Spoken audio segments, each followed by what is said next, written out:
All right, folks. We're just 2 minutes away from the show we've all been waiting for, The Lion's Den. You know it's about to be crazy, interesting, and downright hilarious tonight. If you've been here before, you already know why this is one of the few shows that keeps you glued to the screen the entire time. The host, fearless. What can I say? The man's a legend. Handsome, well-built, and an intellectual powerhouse. Quick-witted doesn't even begin to describe him. This guy handles every topic like a pro and never misses a beat. And you can't forget Keenal from Black Man Travels. Deep thinker, always dropping knowledge, bringing those big conversations that really make you sit back and reflect. He's all about opening up your mind to new perspectives. Oh, and when Ronan steps in, it's a whole different vibe. The man brings balance, discipline, and humor all wrapped into one. He's the kind of guy that can crack you up 1 second and drop wisdom the next. This is grown folks talk. No nonsense, no drama. Just real, respectful conversations. They get into the deep stuff, but they always respect everyone's viewpoint. You can trust the Lion's Den to bring real, unfiltered, adult conversations with that perfect mix of intellect and fun. You've got your popcorn ready, right? Because in just about a minute, this place is gonna light up. Get comfortable, hit that subscribe button if you haven't, and make sure you're locked in. Let's go. The Lion's Den is about to start. All right, it's almost time. I've been waiting for this all week. Is it just me, or does time slow down when you're waiting for the Lion's Den to start? Come on, let's go. I got things to say tonight. I'm ready to hop on the panel. You better have subscribed already. If you haven't hit that subscribe button and smash the like by now, what are you waiting for? You gotta support the Den, people. Hit that notification bell too, unless you want to miss out and hear about it later. This is the show you don't want to miss. Every week I'm here waiting. The energy, the conversations, it's about to get real. Tick tock, I swear this is the longest minute of my life. Tick tock, tick tock. The panel tonight's gonna be fire. I can feel it. Who's joining tonight? Let's go. Hit that subscribe button already. Yo, grab your popcorn, grab your drink. It's about to go down. You're not ready for what's coming. I got my snacks, my drink, And I'm locked in. Let's get this show started. All right. Quiet down. The show's about to start. Everyone ready? Silence. The Lion's Den is about to begin. Let's go. Yo, what's going on, fellas? Friday night, another Lion's Den. Been a busy week, been a busy month. Christmas is right around the corner. Ho, ho, ho. What's going on, man? Everything's going well. So you guys had a good week? Productive week? Very productive. I got a lot done. There's still a lot more to do. Sounds like some people on the recent news has been getting a lot of productive things done too, huh? Getting them done or getting them done to them? We're going to get into that. But congratulations to Travis Hunter for winning the Heisman. The Heisman Trophy. That's a very big deal. close race, too. Very close. Yeah. I don't know why it would be so close, because the brother pulled on it on both sides. He was offense and defense. All the other contenders were on one side of the ball or the other. So even though they might have had the stats, how many people going to sit in there and double up on their play time for a whole season? Nobody put in that much work. It's a lot of work. That's a lot of work. I don't know, man. I think snaps. I don't know. I think my fellow Haitian should have got that Heisman, man. Oh, here we go. Yeah. Got to be true to the Haitians. That non-FBA football player who won that Heisman. Why you got to go there? Hey, y'all made it go there. That's why. So, yeah, of course, Haitians always get mistreated. So, oh my God, we got to pull out the violins tonight. Let's pull out the violins. Let's get it going. He should have won that Heisman, man. Hand over fist. Should have won that. Well, he's gonna make it into the league. That's good enough, right? Nah, he should go higher. He's gonna get a damn bonus at least. He's gonna get selected first round. Yeah, I think they are. I mean, congratulations to Hunter, and I wish him the best. But I mean, he's kind of in a sticky situation right now. Oh, we're gonna talk about that. What about you, Fearless? How do you think about him getting the Heisman? You think he earned it, or you think it was a lot of politics with Coach Prime pushing it? Oh, it's always politics, man. It's always anything time you win like that, it's politics. But the difference is he had a coach in Prime that understood advertising, publicity, putting your name out there, keeping your name out there. He basically said if he don't win it, it's rigged. It's something Who like that Trump sound said. like though? Yeah, Trump. If y'all don't win, it's rigged. Right. And that puts something in people's mind to say, well, But man, here's the thing. maybe That that's was how a it winning. should be. That was a winning strategy for Trump. Look how it worked out for Travis Hunter. Yeah. But Primetime knew that, man. See that y'all don't remember. He was always about putting his name out there. When he was Neon Dion. Yeah. Remember, he was Neon Dion. He had a whole persona. Yeah. Then he became Primetime. So he knew that there was a different side of how to market yourself. And part of it was marketing. And these dudes now are marketing. And so I don't know. A lot of these kids are already independently wealthy. I mean, Travis Hunter, I think, is averaging about $5 million a year. Now that they can actually get sponsorships while they're in the league and they don't have to worry about the NCAA. Just John said he had a hard between the stream and Jay Rillo. Well, brother, if you go to Jay Rillo, he gonna be asking for a lot of money. We just ask for your time, your likes, your attention, and your input. Again, we appreciate the $2 super chat. Thank you, Just John. Yes. For starting us off down the road. And hard choice between the streams. Yeah, I was on the Rillo stream. He had some OnlyFans chick on there, trying to boost his ratings. So it's a sad combination of Jay Rillo with the OnlyFans chick. You know what I'm saying? Come on. Yeah. I mean, if you got to pay for it, that's, if you need that porn as an appetite, I can understand it, but eventually you got to get something for free, man. Got to get it for free. We basically porno. What is it? We eye candy. We fucking your mind. Hey, don't give away the game, bro. They don't understand that stuff. How you can mess with a chick's mind so much. Her panties are wet before you. Oh Lord, did I just say that on the line? But you know what I'm saying. She ready to go. Man, let's get right into this, man. Do you got that little what you got? Yeah, let me go ahead and run this clip. Because I want to get right into this. You got the little Bow Wow clip. Bow Weezy had to tag in this. So let's go ahead and play this clip with Bow Weezy up in here. Trappy. Check this out, gang. It's coming from your boy Bow Weezy, right? I never met you, don't know you, know nothing. But I will say this, because I've been watching from afar. I'm not the type of nigga to jump in people's business, but I was once young, about to make a lot of money, and I know how this shit go. So I need you to hear me out. Number one, I don't want you feeling as though everybody jumping down your back or cats is hating. That's that young nigga mentality. I want you to look at this like niggas care about you. And especially in our community and in this industry, not a lot of brothers get the opportunity like you about to get. You know what I mean? You about to get the biggest check in your life. You about to go to the NFL. And all we are doing is waking you up, young brother. Because if you don't see what the fuck is going on, gang, if we didn't give a fuck, we'll let you crash out. But from one player to the next, hey, my nigga, I ain't gonna tell you what to do, but I want you to open up your eyes, man. There's no reason why she commenting on another nigga page, an NBA nigga, with heart eyes and the motherfucking money tongue out. That's your fiance. Wake up, young brother. Fiancés don't move like that.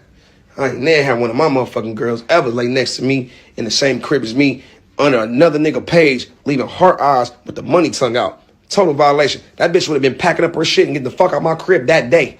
I don't play that shit. You out. And it's like you so caught up in being in love with this motherfucker, bro. I don't even think this woman really loved you like that, bro. You gotta watch the signs, man. That woman said you wasn't even her type. If a woman tell me she not my type but end up with me, then what's keeping you here? What's keeping you here then? If I'm not your type, that means you going off looks. So what the fuck is keeping you here? You gotta ask, but you young though. But you gotta ask yourself them questions. We not coming down on you, brother. We trying to wake you up. You know what I'm saying? Before this motherfucker end up. Last but not least, young brother, I want you to live your life, man. You young, man. I don't even think you 24 yet. Do you know how much women are about to be thrown your way? Boy, you the Heisman Trophy award winner.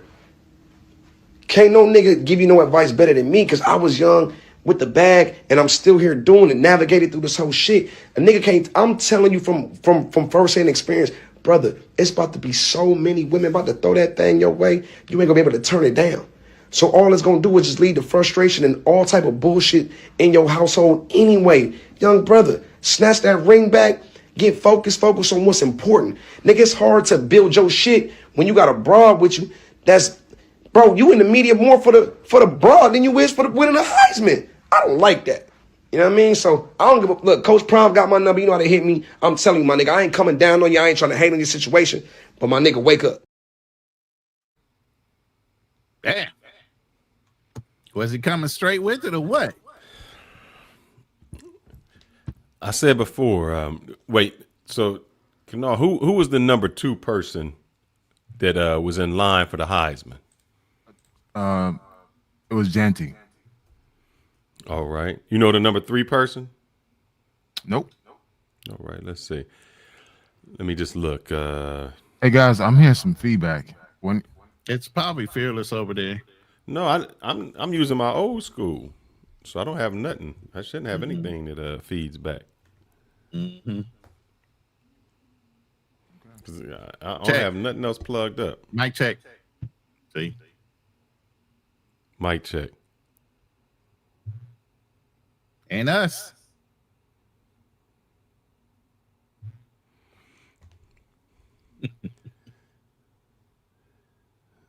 So my thing is this. Let me look these people up. Candidates 2024. And I'm asking this question for a reason. So I just want to go through who the 4 candidates. So we got Travis Hunter. We got let's see, Genty, running back. Who else we got? Gabriel, quarterback. And we got Ward, quarterback. Out of those people, do you know any of their girlfriends? Nope. Why is that? Because Meaning you famous because your dude is famous. You ain't got nothing to do with this. You play your part and play in the background. Nobody needs to know your name. We only know you because of him. And we really shouldn't be knowing you. That's the problem. That is the problem. She going front and center on something she shouldn't be front and center on. She shouldn't have any type of attention on her. She need to be in the back and play her.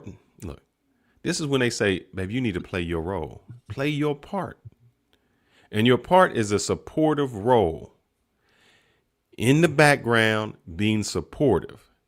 But you in limelight, and you can't even handle the limelight. If you're going to put yourself in front of the camera, understand that people are going to go through you, talk about you, research you. And then not only that, you feel the need to defend everything somebody says. You're not ready for the limelight. You're not ready for those stories. Play your part. We don't need to know your name. We don't need to know nothing about you. And that becomes the issue. What happens right now? This is just little. You know, he in college. What happened when he go on the road? When he going city to city? Let me stop you right there. Let me stop you right there. Because you got the biggest media personality in the world as his coach, Coach Prime. Do you think that man is not talking to him in the background about, and his lady, about her actions? You saw how he tapped her on the shoulder and said, you need to get up off that chair when he got the award. Right? Mm-hmm. So you don't think he's going to get that house in order real quick? Now, he can only have his ear for a little while longer before Travis is on his own. Now, is she running the household? If you look at, you know, they have a YouTube channel, right? Mm-hmm. So they have a YouTube channel, and you can see the interactions between them. They both they're like introverts. They don't really go out a lot. Well, he doesn't because he knows how to stay out of trouble. She's the one that's going to drag him in. You know who he reminds me of? Patrick Mahomes. If y'all don't know, Patrick Mahomes' dad was a very popular baseball player. So he grew up independently wealthy. He grew up in that limelight, so he's very used to it. Now his girlfriend, longtime girlfriend, who he wound up marrying, she was not. So at the end of the day, she was all out in the media saying certain things and acting a fool right along with his little brother, more so than Patrick.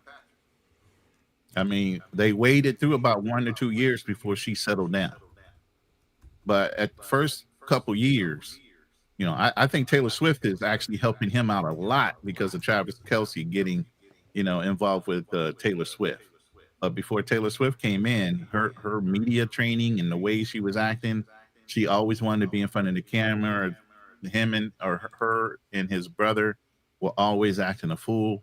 It happens, man. A lot of these family members do not know how to handle the extra attention that they're getting. You remember, the football players are used to it. They're playing in front of 70,000 people on a regular.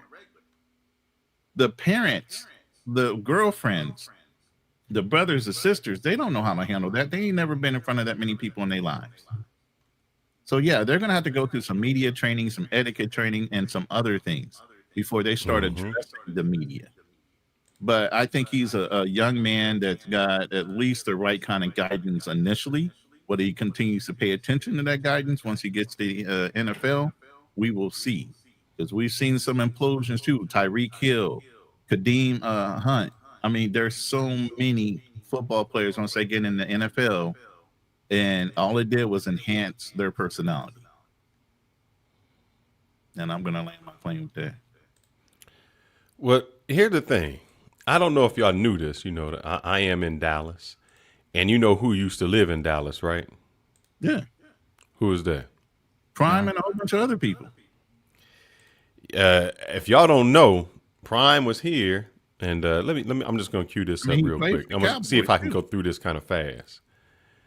Because Prime, the reason he know all about that's going to be a game changer. Because he's one. We go back to the community property laws of Texas. Everything is going to be community property unless proven otherwise, and it gets divided in a just and right manner, a fair manner. Friedman told the court, there is no agreement.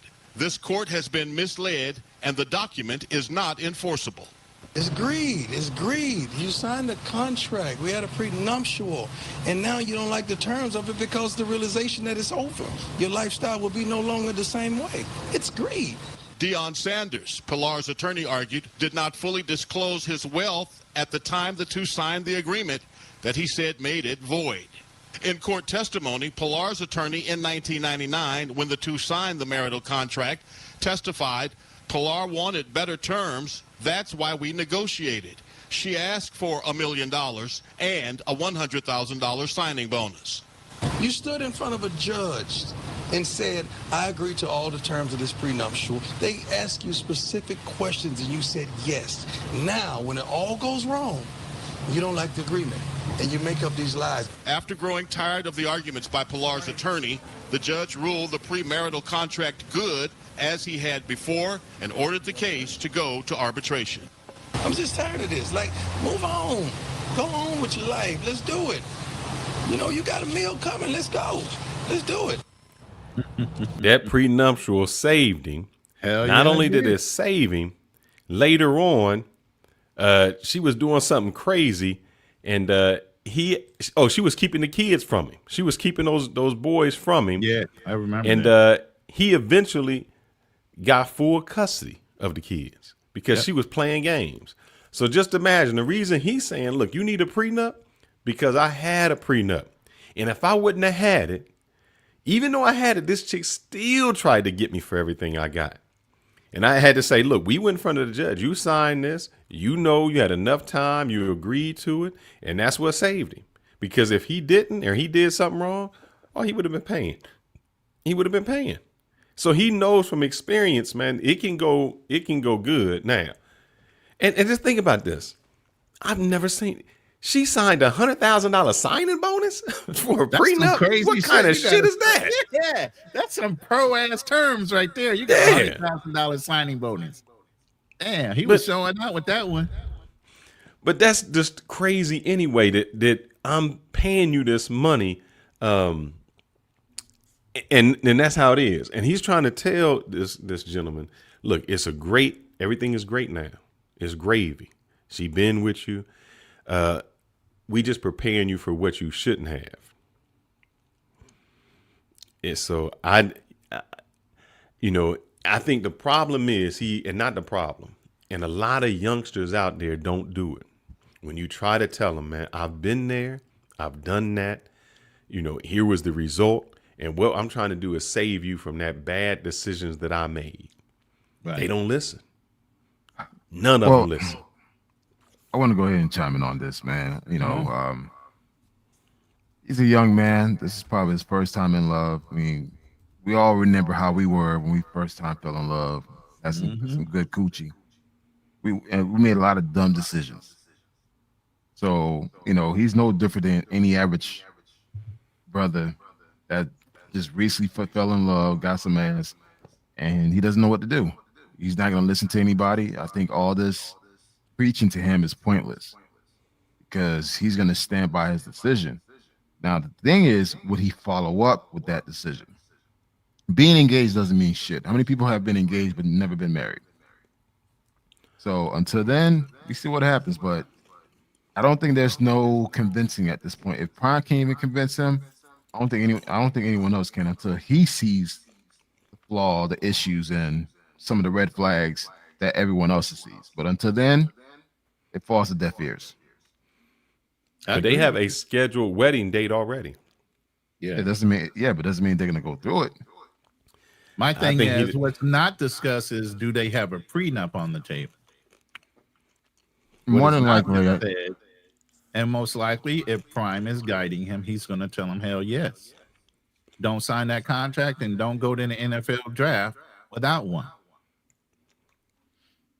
Yeah. So, I mean, it's kind of crazy. I wish him the best, but whenever a man is that fallen in love and he's not listening to his closest peers, I don't think he's going to listen to any strangers. So it's really up to Prime and his sons to convince him, like, hey, do what is best for you and not for her. Because I can see the red flags all over the place, but at the end of the day, I can't convince you otherwise. It's yeah. But why are guys like that, man? I mean, why is it that the society has come where, and I don't know if he has a father. I don't know. I know he has a mother in his life.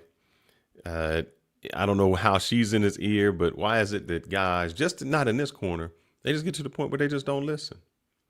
They know. I mean, we have that in our own community here in the travel space. The young bucks don't want to listen to the older guys that are more experienced. I mean, I think it's I think he needs to get burned. Damn. He needs to learn. That's the hard way.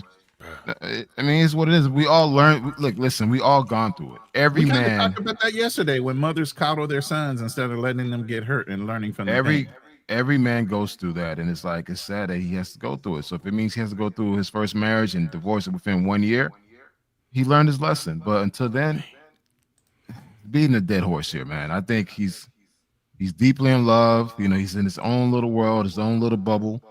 And she's gonna do everything she can to protect that, but until he see the flaws, then it doesn't mean anything. Listen, the guy's been with this girl for over 5 years now. This is not a brand new relationship. Correct. This is one that they shuffled into it from the time they were in college at Jackson State. He's been dating this girl, when he first got there. So they went into, if you look at their YouTube channel, they went into getting their first house together. Even then, they understood having distance even in the house. They each had their own rooms and a room that they slept together in. You know what I'm saying? So at the end of the day, he's been able to control his own self when it comes to where he positions himself. They make fun of him about one time where she was going out with her girlfriends. He drove her to the event and sat outside instead of going into the event and allowed her to drink because he doesn't drink or smoke or any of that. He didn't want to expose himself to that environment to where he could possibly get mixed up with something, because dudes get jealous. They know who you are. All of a sudden, they want to show out in front of your girl, whatever. and you get yourself compromised. He knew better than to go in that club to sit outside and wait for his girl so she didn't get in any trouble and drive her home. Well, guys, Now, keep in mind that I'm a she's simp. older than him. She's older than she him, is. like by 4 years. Yeah. So they never met in high school. That whole bullshit, that's false. This is a No. brand new relationship. They don't really have that much history together. 5 years. It was Okay. 5 years. He confirmed that it was 5 years. Yes. Okay. Yeah. It's 5 years. Well, It's been listen, tracked. man. It's been tracked as much as they've been on TV since Prime has been in Jackson State, and before when Prime brought him into Jackson State, he recruited him straight out of high school. You know, He recruited him from high school. Yes. Well, I mean, look, like I said, it's a dead issue, man. This guy, he's his own little world. There's no one else going to tell him otherwise. If Deion Sanders or his closest friends can't convince him, or even his mother and father can't convince him, man, look, having these random conversations about him, getting prenups, that shit ain't gonna happen because he's deeply in love. So even though you're in love, what you're saying is you wouldn't get a prenup. I never said me. I said he. Okay, so he's dumb. You not. He's dumb. I'm gonna take that back. I think it was reported 5 years, but I'm looking, and it said Travis Hunter approached Leanne Lane back in 2022.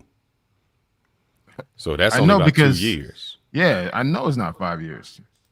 He's 4 years older than him, and I guess he was dating someone else at Jackson State. And once he left Jackson State, that's when he met her. Mm-hmm. So they only been together for 2 years. That's kind of quick for him to move her in the house and stuff, though. You know what I'm saying? Well, no, you know, if you're living on campus, you know, I mean, y'all just kind of together. No, I said literally a house. But at this time, they don't have, you know, he making money off of the deals. Yeah, so he making, it's not like he in the dormitories. And I respect what my man Adrian is saying. If he's happy, he's happy. And I'm not saying it won't work out. I do not get car insurance or health insurance or life insurance because I think I'm going to die or I'm going to have an accident tomorrow. I get it for the just in case. Right. Because I can't predict what will happen. And you we know all what hope is that high. you get What is high? What is high in America? Divorce. What is the number one reason beside for money in a divorce? I'm not fucking happy. Hey, Adrian, if you can you check in ChatGPT what is the percentage of people who actually file for, who actually have a prenup in their marriages? Please tell me. Like, we talk about get a prenup like it's that easy. Most people don't get prenups when they get married. That's because dudes don't want to invest the time. No, I want to know what's the percentage of people who actually sign prenups and getting married. I don't care what the income bracket is. Because the way we like to throw prenups all over the place, like people are actually doing that shit ain't happening. I'm just going to do it for 2024. I'm asking right now. Well, hold up. Where did Travis? Hold up. I got a question. The national trends for U.S. marriage rates remain relatively stable over the past decade. 2022 marriage rate was about 16.7%. per 1,000 women aged 15 and older. Goddamn, that's low as fuck. Where's the prenup thing? Hold on. It didn't say anything about prenups, and that's when I asked it. Go ahead. So I'm a little confused. So this is what's confusing. So Travis Hunter played at Jackson State. Mm-hmm. But he met her in high school. She moved in with him in Colorado. So that's I don't know. But I want to play this, man, because I know you kind of wished this on him. And brother, I wouldn't wish this on maybe one of my worst enemies. So I just want to hear what Unc got to say about this. Woo, bruh. I game. I play FIFA. I play Madden. I play Call of Duty. Yeah. So my type of coping is a little bit different as opposed to those who consume alcohol, and pills and whatever it may be. My coping Right. is just different. It's just think, hey, just think about the pain, that I'm talking about, Yeah, hey, just take it that, offline. that fetal position pain. Like every man has been through Yeah, it. you gotta tell me nothing. Every man has been through it, and sometimes it changes men for the worse. For those that've been through that fetal position, because they never see women the same. They never see No. women the same after that kind of hurt and that kind of pain. And I wish it on no man. Mm-hmm. I wish it on no man. And everybody out here, they walk around thinking they tough and I'm so and so, and yeah, okay. But you will find the one that day will have you in that fetal position, boy. And when she do, boy, may God be with you. They know Shit, But I've been in that fetal position like at least everybody 5 people times. make it seem like, oh, she. So what about the people that you thought That was my life in together for college. 10, Every 15 year I years was in a and they fetal don't make position. it? Then what do you say? I Y'all had a make new it seem chick like it's a every year. guarantee that if everything is perfect today, it'll be that way Nah. tomorrow. It'll be that way 5 years from tomorrow or 10 years from tomorrow. Then what?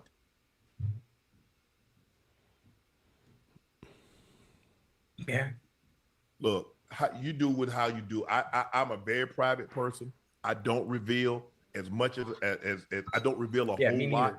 If you notice, I used to reveal my dog. I mean, I play that, man, but Ocho got hurt. He was hurt on that broadcast, man, because he was reflecting on his girl. Yeah, just recently too. Yeah. And so I understand what he's saying, man. When it was like you're gonna be in a fetal position, you're gonna be that. It's a pain that it's that if the quickest way I tell guys, look, if you want to lose weight, don't get a bariatric surgery, don't get no liposuction, fall in love and get crushed. You will lose weight. Man, you go a whole week without eating and not even know you was hungry. You like, man, I still ain't got no appetite. So that's why I say I don't want to see that brother go through that. I mean, guys, come on. So I have the stats up. As if part you of guys wanna human- hear 'em real quick. Go ahead. In 2022, 15%. 15% of U.S. adults signed prenups, significant rise since 2010, which was only 3%. 3%. The trend particularly is notable among younger generations. Approximately 40% of newlyweds and engaged individuals aged 18 to 34 have negotiated prenuptial agreements. So at least the young guys are doing it more so than ever now. So despite increase of prenups are still not the norm in most marriages. A state suggests that about 5 to 10% of marrying Americans have prenuptial agreements in place. But I would say of that 5% or whatever percentage that is no one that is 18 and 22. I think those are people who are established, who have money. It's going to be rare that somebody you got to have a need for one. Yeah. And not even, I think, who said it? Man, I can't remember who said that. They said, you get the prenup for who you plan to be. You're not signing it for who you are. But a lot of us can't see, if you're 21 years old, 22, you can't see who you're going to be in all of those years. Because you're like, I ain't got nothing now. Do you think Jeff Bezos, when he was in his garage, could imagine where he would be at today? Hell no. No. No way he could have known that it was going to hit like that. Yeah, LJ, 10 to 15 pounds. That's easy, man. That's like in 2 days. You ain't even gonna notice that. You're gonna cry yourself to sleep. Guys, I think we need to be realistic here. We were all young. That one badass girl we always wanted to have, you finally got her, you fall in love. You all deep in the pussy. You just don't see nothing else. And it's sad. People you're not gonna see the red flags until it's time for you to see the red flags.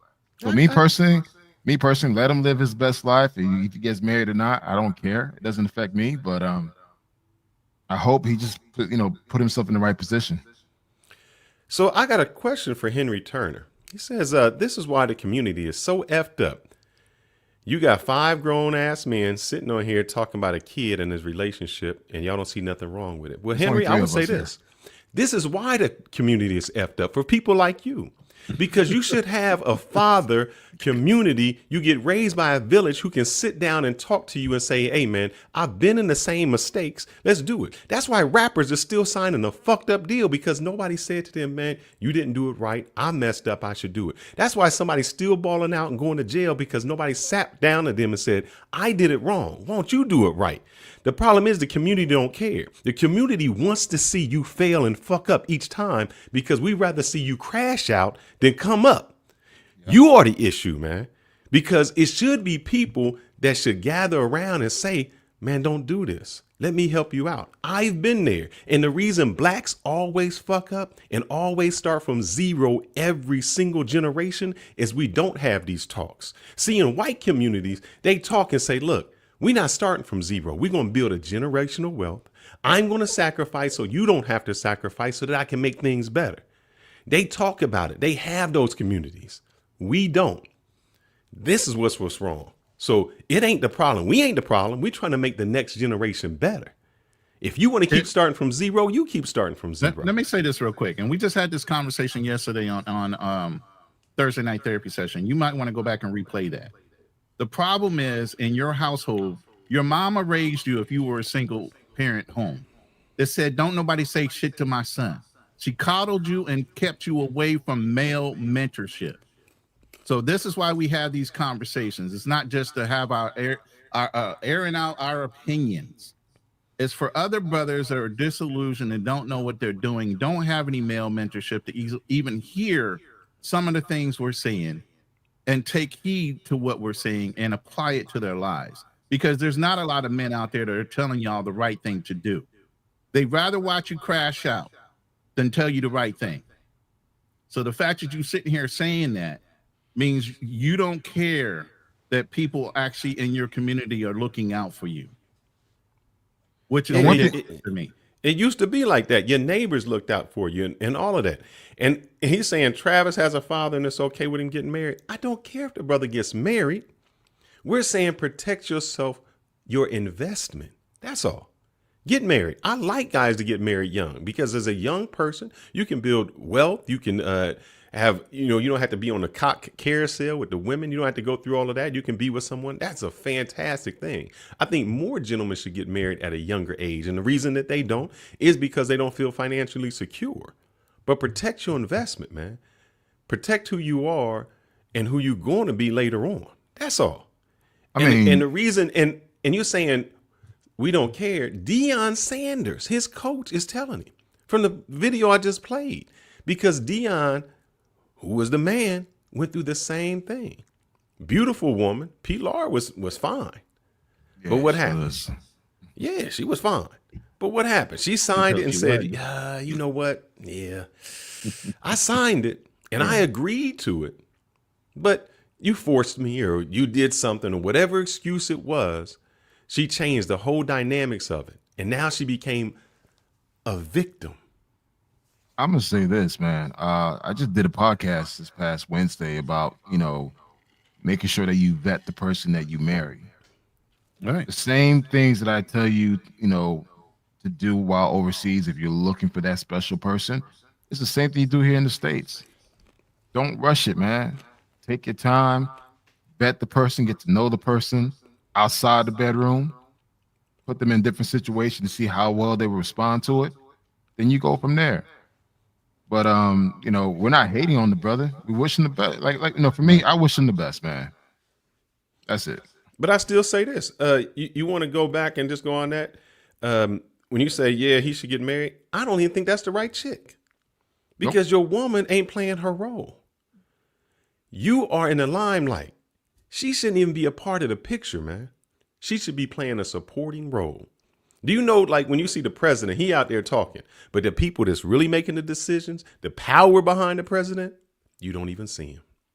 You don't even know who they are. And that's the role she should be playing. We shouldn't even know her name. If they doing TikTok together, yeah. But anything else, she shouldn't even be making comments on. She shouldn't be talking about their relationship anywhere. Taking interviews. Correct. None of that. You keep that. The only reason we know you is because of him, and you shouldn't be out in the limelight discussing him in any aspect. Your Matter of whole fact, thing. until you You sell that don't. NFL, until you sign that NFL contract, anything is being said could be held against you, pretty much in consideration of who's drafting you at what level. I didn't even know. Let's see.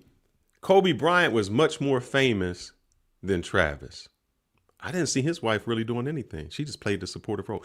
Even when Kobe cheated on her and she stood right next to him, she ain't say shit. She's like, yeah, we'll get through this.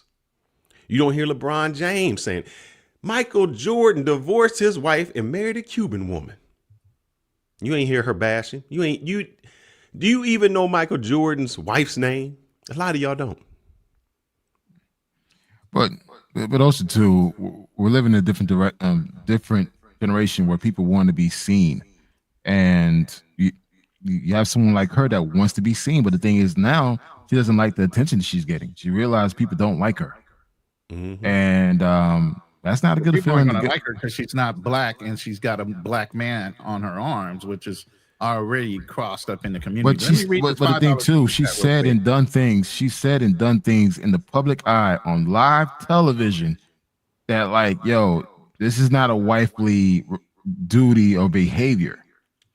Well, she said it on some of her YouTube channels because they did interviews, and that's some of the things that are coming up off of this YouTube channel they were doing together in the TikToks.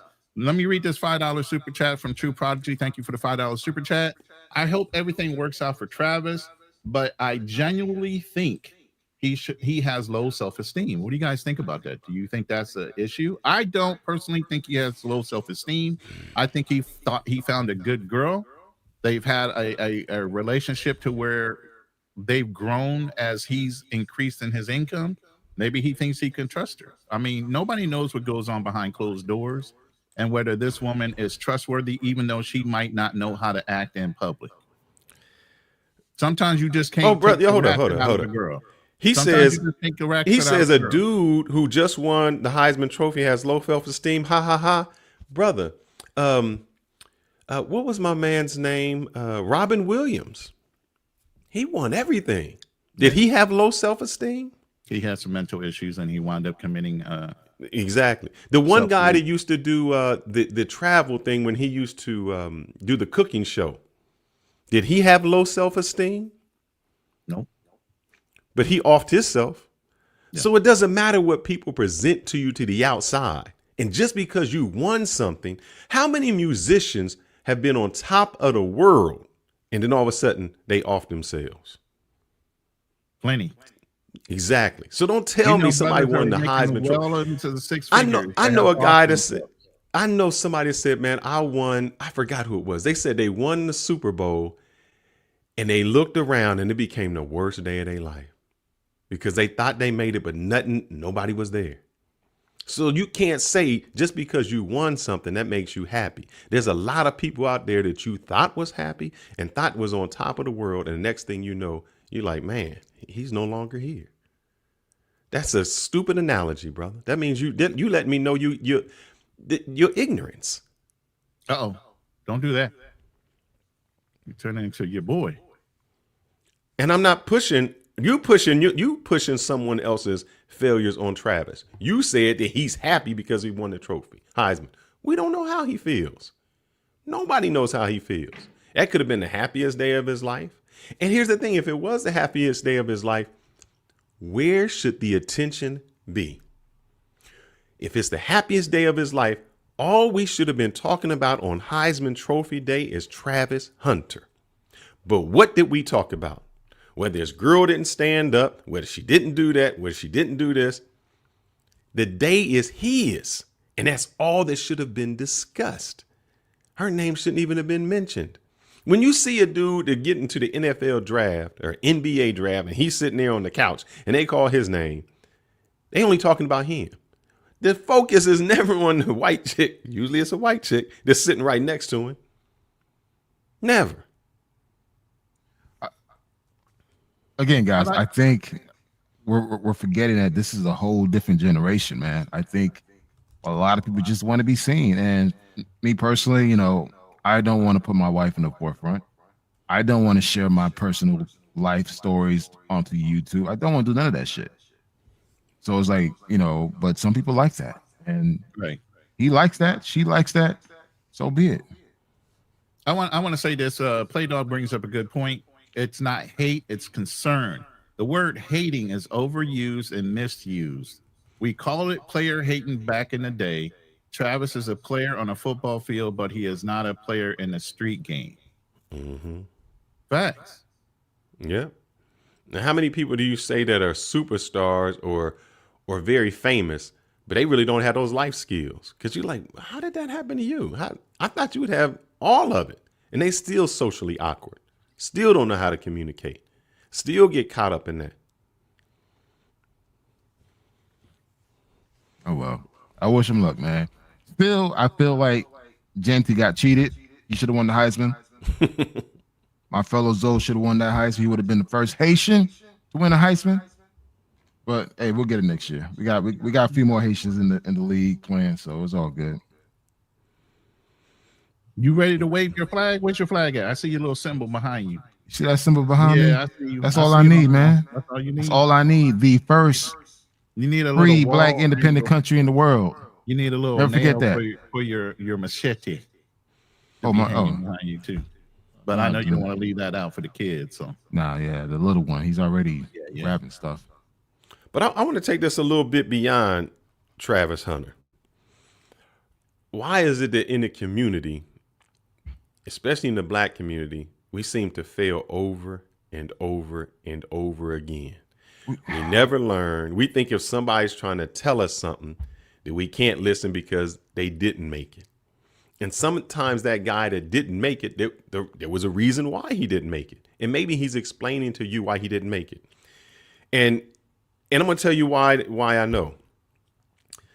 Adrian, you said that, these guys, they got all these people behind them. They got all this support. He got a financial advisor. Why don't you look up the number of people that play in the NFL or NBA that file bankruptcy after 5 years that they leave? And these people have superstars around them, financial advisors. How many of those people who have financial advisors still make stupid investments? They still don't have any money. And they have people around them who are advising them. Yeah. I want you to go back and tell me the dude who they figure out they use. Matter of fact, the NFL, NBA, and the baseball league all have certifications you have to pass in order to be an advisor to a pro athlete, because they know there are so many advisors out there that are looking for angles to steal from these players, and they don't have the level intelligence to see it coming. Here's the thing you guys forget. These athletes are not the brightest. They're athletes. A lot of them are not, mental giants. They don't know math. A lot of them had help just to get through basic math. Some of them don't have reasoning skills. They're just exceptional on the field. I don't know why you guys think these guys are brainiacs for some reason. And they got it all together. They got all the answers. They do not.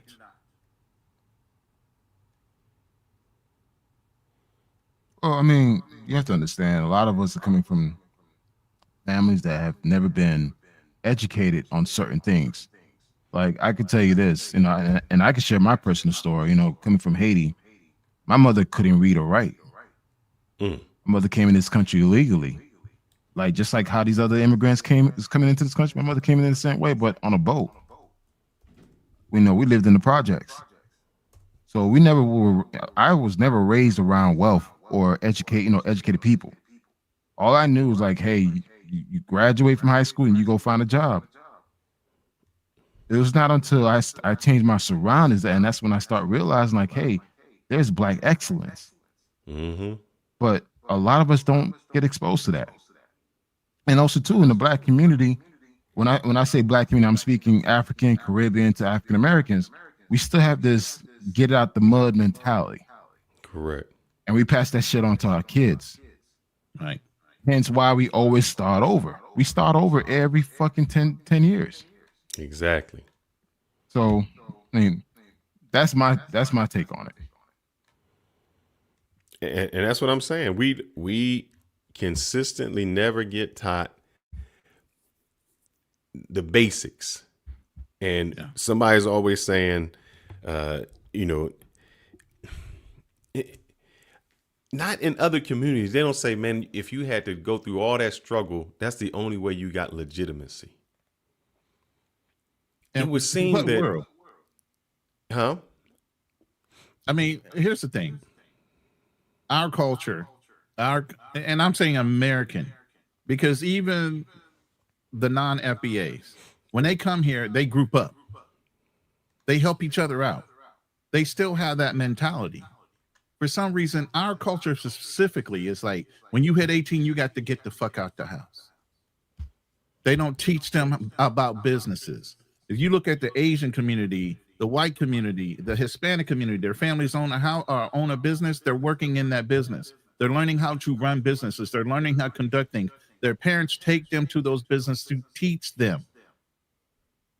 Very rare in our community where that happens. And the minute you hit 18, all of a sudden you got to assume bills. You know, a lot of wealth is kept within homes because they keep their families employed through that same business. So they live in compounds. You ever hear of a very wealthy person saying, oh, I live on the west wing of my father's house?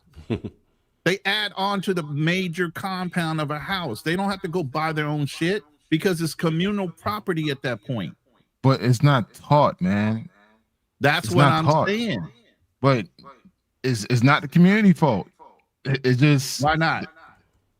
Just because we're in this cycle doesn't mean you have to keep on repeating it. But the question is, how do you know whether or not if you are in that cycle? We're watching people fail every generation. Only few are crawling up out of it. I guess I see things different because I see it as an immigrant. I see it as a Caribbean person. So maybe it's different compared to how you see it. But for us, it's just like, okay, we come to this country, we work, get your education, and move forward. That's all we know. And from there, we hope that that cycle will continue. When you come into this country with nothing, and you're starting at the low, it's kind of hard to watch other people succeed when you're just surrounded by other people just like you. And I'm not trying to show my age, man, but the gentleman says we have a little more faith in young people today. And I just look at how it was. I was listening to some 90s hip hop, and we had people like Arrested Development, you saying, you know, the neo soul saying how you can make it this. Now you listen to it, it's like, you know, nothing. It's all about crazy. I'm getting some. We got the highest out of wedlock that we've ever had. Kids having out of wedlock, all of that. So I don't know how you say there's more faith in it today. It seems to me that it seems a little worse. No, I've always said the more they have, and the thing is, those kids have more technology and still can't read. You have technology at your fingertips, more information than we ever grew up with, and they still fumbling the bag. Yeah. I mean, we're going to give you guys a chance to push back, but we have 53 minutes in. We're going to get to this next topic, and then we're going to open up the panel. We're not going to spend a lot of time on this next one, but it's just ironic how not only in our own community do Black women attack us, but they attack themselves when they see somebody doing good.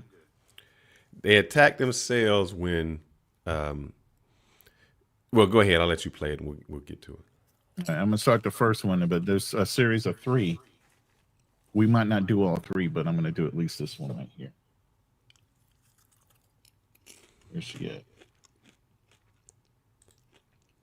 Let's start off with Cooking with Kya is the reason why I stay the fuck away from women. Women are very jealous. You gotta pray about that jealousy.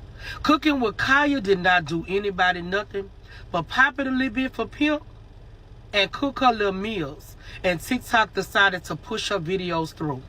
What was the problem? What is the problem? What did she do? that people wanted to go dig up her old videos or whenever she did these videos and expose her and put it on the internet. Why y'all sleep at night? Cooking with Kya is a young girl that's not bothering nobody. I'm not understanding that. Go cook you some food and clap your cheeks. I'm not. Why are we like this? You could sit there and you could have did and say you didn't care for this or whatever she did. But when y'all get to the point where y'all digging up dirt and trying to expose this young girl, these are young girls. We're supposed to be setting an example for them. Baby, let them young girls have that shit.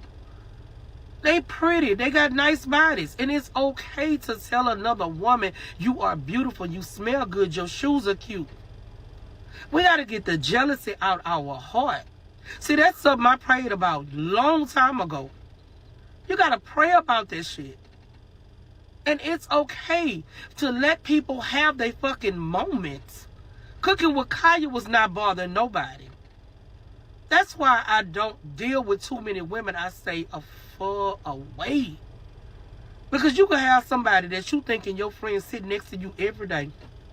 You going out, happy hour, going out to eat, everything. And they could be jealous of you. That shit ain't cool, bro. You're supposed to be happy for your sister, your friend, whoever.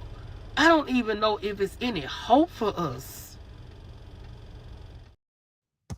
Yo, they breaking girl code now. Here's what I'm going to say. This is the difference between black men and black women. Black men, we looked out for Travis and said, man, you know, I'll never be a Heisman Trophy winner. I'll never play in the NFL. I'll never have as much money as you, but I want to see you succeed. I want to make sure that nobody takes your money away. I want to make sure that you are there, man. We want to protect you. Right. That's a black man. This is a black woman, an older black woman. She thinks she too good.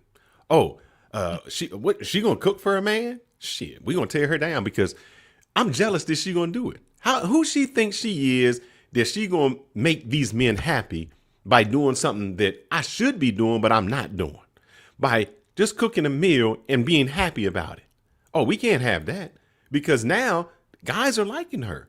And if men start to like a woman who's cooking and taking care of themselves, they're gonna expect that of me. And I can't have them expect that of me. So I have to make sure that she's a failure. And I have to bring up every bad thing that she ever did to prove to these men that she's just a slut or a whore. So they don't like her. Because I slutted and I whored. So I have to make sure that she's put in a position. That's the difference in the community.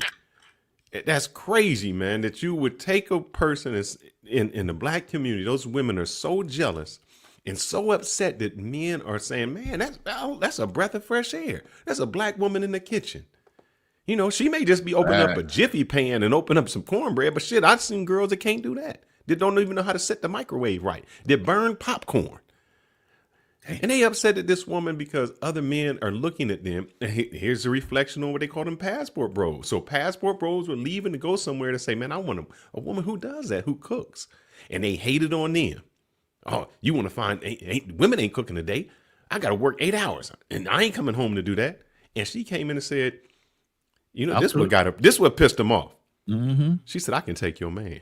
This food right here, I can steal your man. And they didn't like that because they know it's true. Because they know when a girl is in her femininity, she can steal your man. Mm-hmm. Preach. Those are bars right there.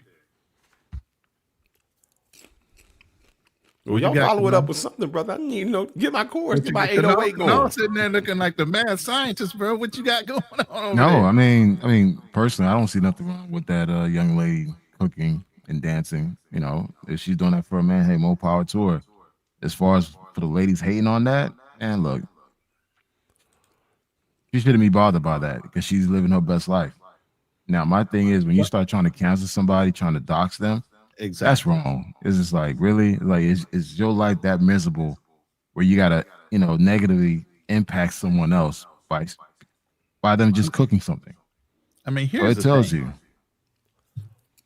they taking her money when you messing with TikTok, because she's getting paid. After you get so many views, man, you start getting a nice little check from TikTok, and she was getting a nice little following.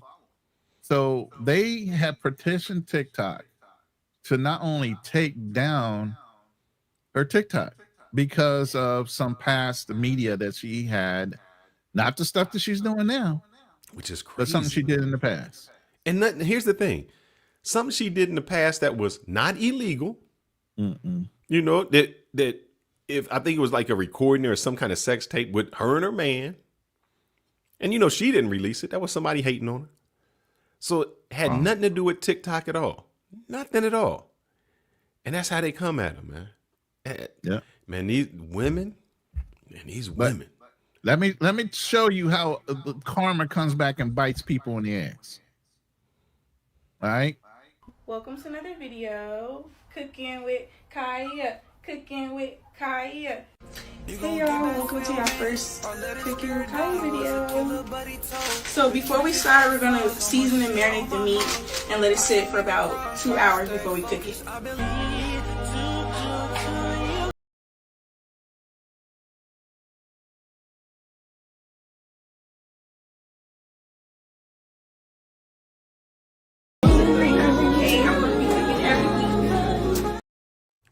I don't want to get a copyright strike. I don't want to get. And here's the thing, guys. That, but y'all saw the little logo though, right? Yeah. That means she just got a contract to go TV for Cooking with Kya. She got her own TV show on VH1 now. After all these black women went and hated on her ass, wow, and got her removed from TikTok. She done turned around and got a TV contract. Two things. Is it verified? Was that verified? That Okay. It's all over the media now that she's on this show now. And it was Here's on two their, things, it was man. on their site. It's on a VH1 site. Sorry. I've never watched her. Me either. So you know, so I've just only seen her when they came up. And so this is no dig on her. No dig at all. She's not really the most attractive person. No. But here's the thing. You know what made her attractive? That makes her better off than some of the other No, ones. what I'm saying is what made her attractive. Yes. What separated her was that femininity. Yep. The food she cooking ain't even all that great. I know some chicks that can throw down making stuff from scratch, making cornbread from scratch. She ain't doing that. She just making some simple meals, you know, follow directions. And I say that to say, just think how low the bar is for women to cross. You only have to do this much and you can get this much attention. You don't have to make anything fancy. You can just make something simple and you can be off of it. I remember some guys I used to work out at the gym and they like, I'm 6-packed up. I'm like, brother, that's 1% of the world. You can eat, you don't even have to have a 2-pack. You just can be looking straight and you already in the top 10. So she, just by doing that little bit, she's doing more than 90% of what's out there already. So I don't know if that's a shame on the women saying, man, this young woman who is doing this little is getting this much recognition. Is that a part on you guys or what? And I mean, I've seen so many IG shows and IG girls actually on IG right now. They have cooking shows. Mm-hmm. Nobody's hating on them, and they're beautiful. And this one particular girl, they're irritated by her for some reason. Is it because the color of her skin? And I can't even. We say, look, we always want to blame the white man, and we talked about this, Kanal. It's the brother who bring you down. Man, and the sad thing is, I'm going to take y'all back to 90s hip hop since I was listening to it today. Kumo D, he said, I ain't never had to run from the Ku Klux Klan, so I shouldn't have to run from a black man. Damn. And what he's saying is, it's not the white folks, man. It's the brothers. So it's your own people. It's your own. It was the black women who were mad at this girl. Mad at her. And the thing is, I know in another broadcast that we were talking to the guy yesterday where he was saying, well, you know, it's not even that good. What she's doing isn't that great. Okay, if what she doing is not that great, then why aren't other women doing it? Right. That would be Because my question. because what she's doing is work, and it's kind of sad that. Say that again. Oh, what she doing is what? Work? Work. But I mean, guys, come on. I think every person should know how to cook as a survival skill set. Now, your cooking skills will determine on a level of taste and quality. Yeah, but as far as essential, every person should know how to cook. Now, the fact that she knows how to cook at a young, I think she's 23 years old, and that and she cooks well for a 23-year-old. I mean, she cooks very well. But the thing is, you have a lot of people out here that say that they have no interest in cooking or don't want to learn how to cook. And the thing is, one of the biggest pride or satisfaction for a woman is to cook for a man. That used to be. I wouldn't. No, I think it's still the same thing. I don't think that would never change. No, because women don't do it. Women don't do it. And here's what I'm gonna say to you. You said she's well cooked for a 23-year-old. You needed to put the pronoun on that. American. Because in other countries, they cooking like that at 16. They grow up in the kitchen cooking. They cooking for their father. For all of that. It's an American thing where we find it fascinating that you can cook. In other countries, it's a necessity. Meaning you don't have the money to go to McDonald's, go out to these steak places to pay that. You don't have that type of money. Man, these chicks in the Philippines cooking over a campfire off the wood. Still, you have to get the raw materials, man. When you making something, you making bread, you getting the flour and you putting all that stuff together, and that's how you making bread. But guys, you're comparing first world problems to third world situations. So it's just like, oh man, what you just said was bars, brother. What you just said, a woman in the third country knows how to cook better than somebody in the first world with all the technology. Has it way easier.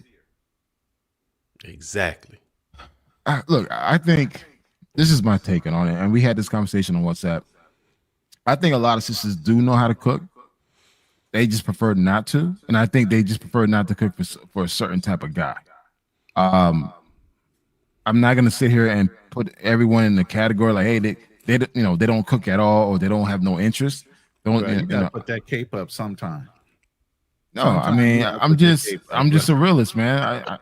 I'm not going by assumptions or what I see on social media. I have a life. I do go out. I meet people. I talk to people. So hey, but I think that yes, there is a percentage of women that don't have no interest or no desire to cook at all. And they're not gonna do it for their man, but there are some women out there who do want to cook for their man. They do want to cook for their family. I don't think that all American women don't want to cook at all. That's bullshit. I think a lot of American women don't have the skills to cook, boil water, do anything nowadays. Nope. They lazy and they grew up in single mother homes, and the mothers didn't teach them how to cook or impart any kind of knowledge. Have you spoken to every person for you to say that? Have you spoken to every? I haven't spoken to every person, but here's what I do know: two things. One, let me ask you a question. Have you meeting women that's cooking like your mama? That's number one. Number two, I've heard and listened to and been to places that are having Thanksgiving dinner. And you know how many of those young people brought anything or did anything? If it wasn't for Big Mama that took care of all of that, they would be starving because they can't make the cake. They don't know nothing about no turkey. If it wasn't for potato salad, the only thing they know how to do is Uber Eats, collard greens. They don't know how to do none of that. They know Uber Eats. And it used to be a thing where they're so prideful in the family. Certain people had certain dishes they brought to family meals. So, and if you didn't make it, what would you say is the percentage? The hell out. What would you say the percentage of women that don't know how to cook or have no desire to cook? What is the percentage of that? I would say 90% of the women nowadays do not have the desire to cook. They feel like they can order out. 10% of the women are probably 90% of the 90%. I would say it's that high, bro. All right, Fearless. What about you? 90% too. Hey, let's ask the damn community. All right, so here's the thing. You got to say what's different. So. Let's see. I'm looking on here. I just looked it up, but I won't go by it. It says 54% of Americans are not good in the kitchen. But that includes Americans. women and men. Let me say what women are. And then you got to say what is cooking, because there's different terminologies of cooking, meaning No, that's right. some people microwave and say they cooking. Some people get the box and warm up and say that's cooking. I know people that say, my kids got some hot dogs. That's cooking. Beans and Franks is cooking. Or I know what they, look, I know this chick I used to deal with. And I remember I went over there and the kid was little and she was like, spaghetti again? Meaning her mom only knew how to cook like 3 meals. Wow. And one of them was like spaghetti. So they would have had spaghetti for like 2 or 3 days. And she like, spaghetti again? I was like, damn, man. Dead giveaway, just telling on her mama. So I'm asking this, do you think it's more do you think it's more of a societal thing that women are not, because you said 90% of women are not cooking? You think it's more societal, or is it more based on racial? You think a certain racial group of women? No, okay. I think it's across the board. I don't think it's just black women. I think it's all of them. No, some of it I think is a little bit societal. And the reason I say that is I know of the Caucasian culture that a lot of them are cooking because I'm in Whole Foods, and a lot of them are so health conscious that that's what they doing. They doing that asparagus and salmon. They doing, the light things. It may not be that greens and collard greens and fat hog maw and chitlins that we used to, but they cooking. They just cooking a little bit different, a little bit healthier. They doing meal preps.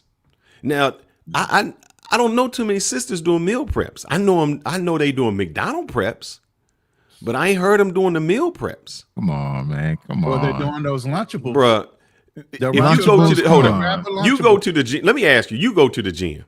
Mm-hmm. When I see the snow bunnies in the gym, they there because they've been there.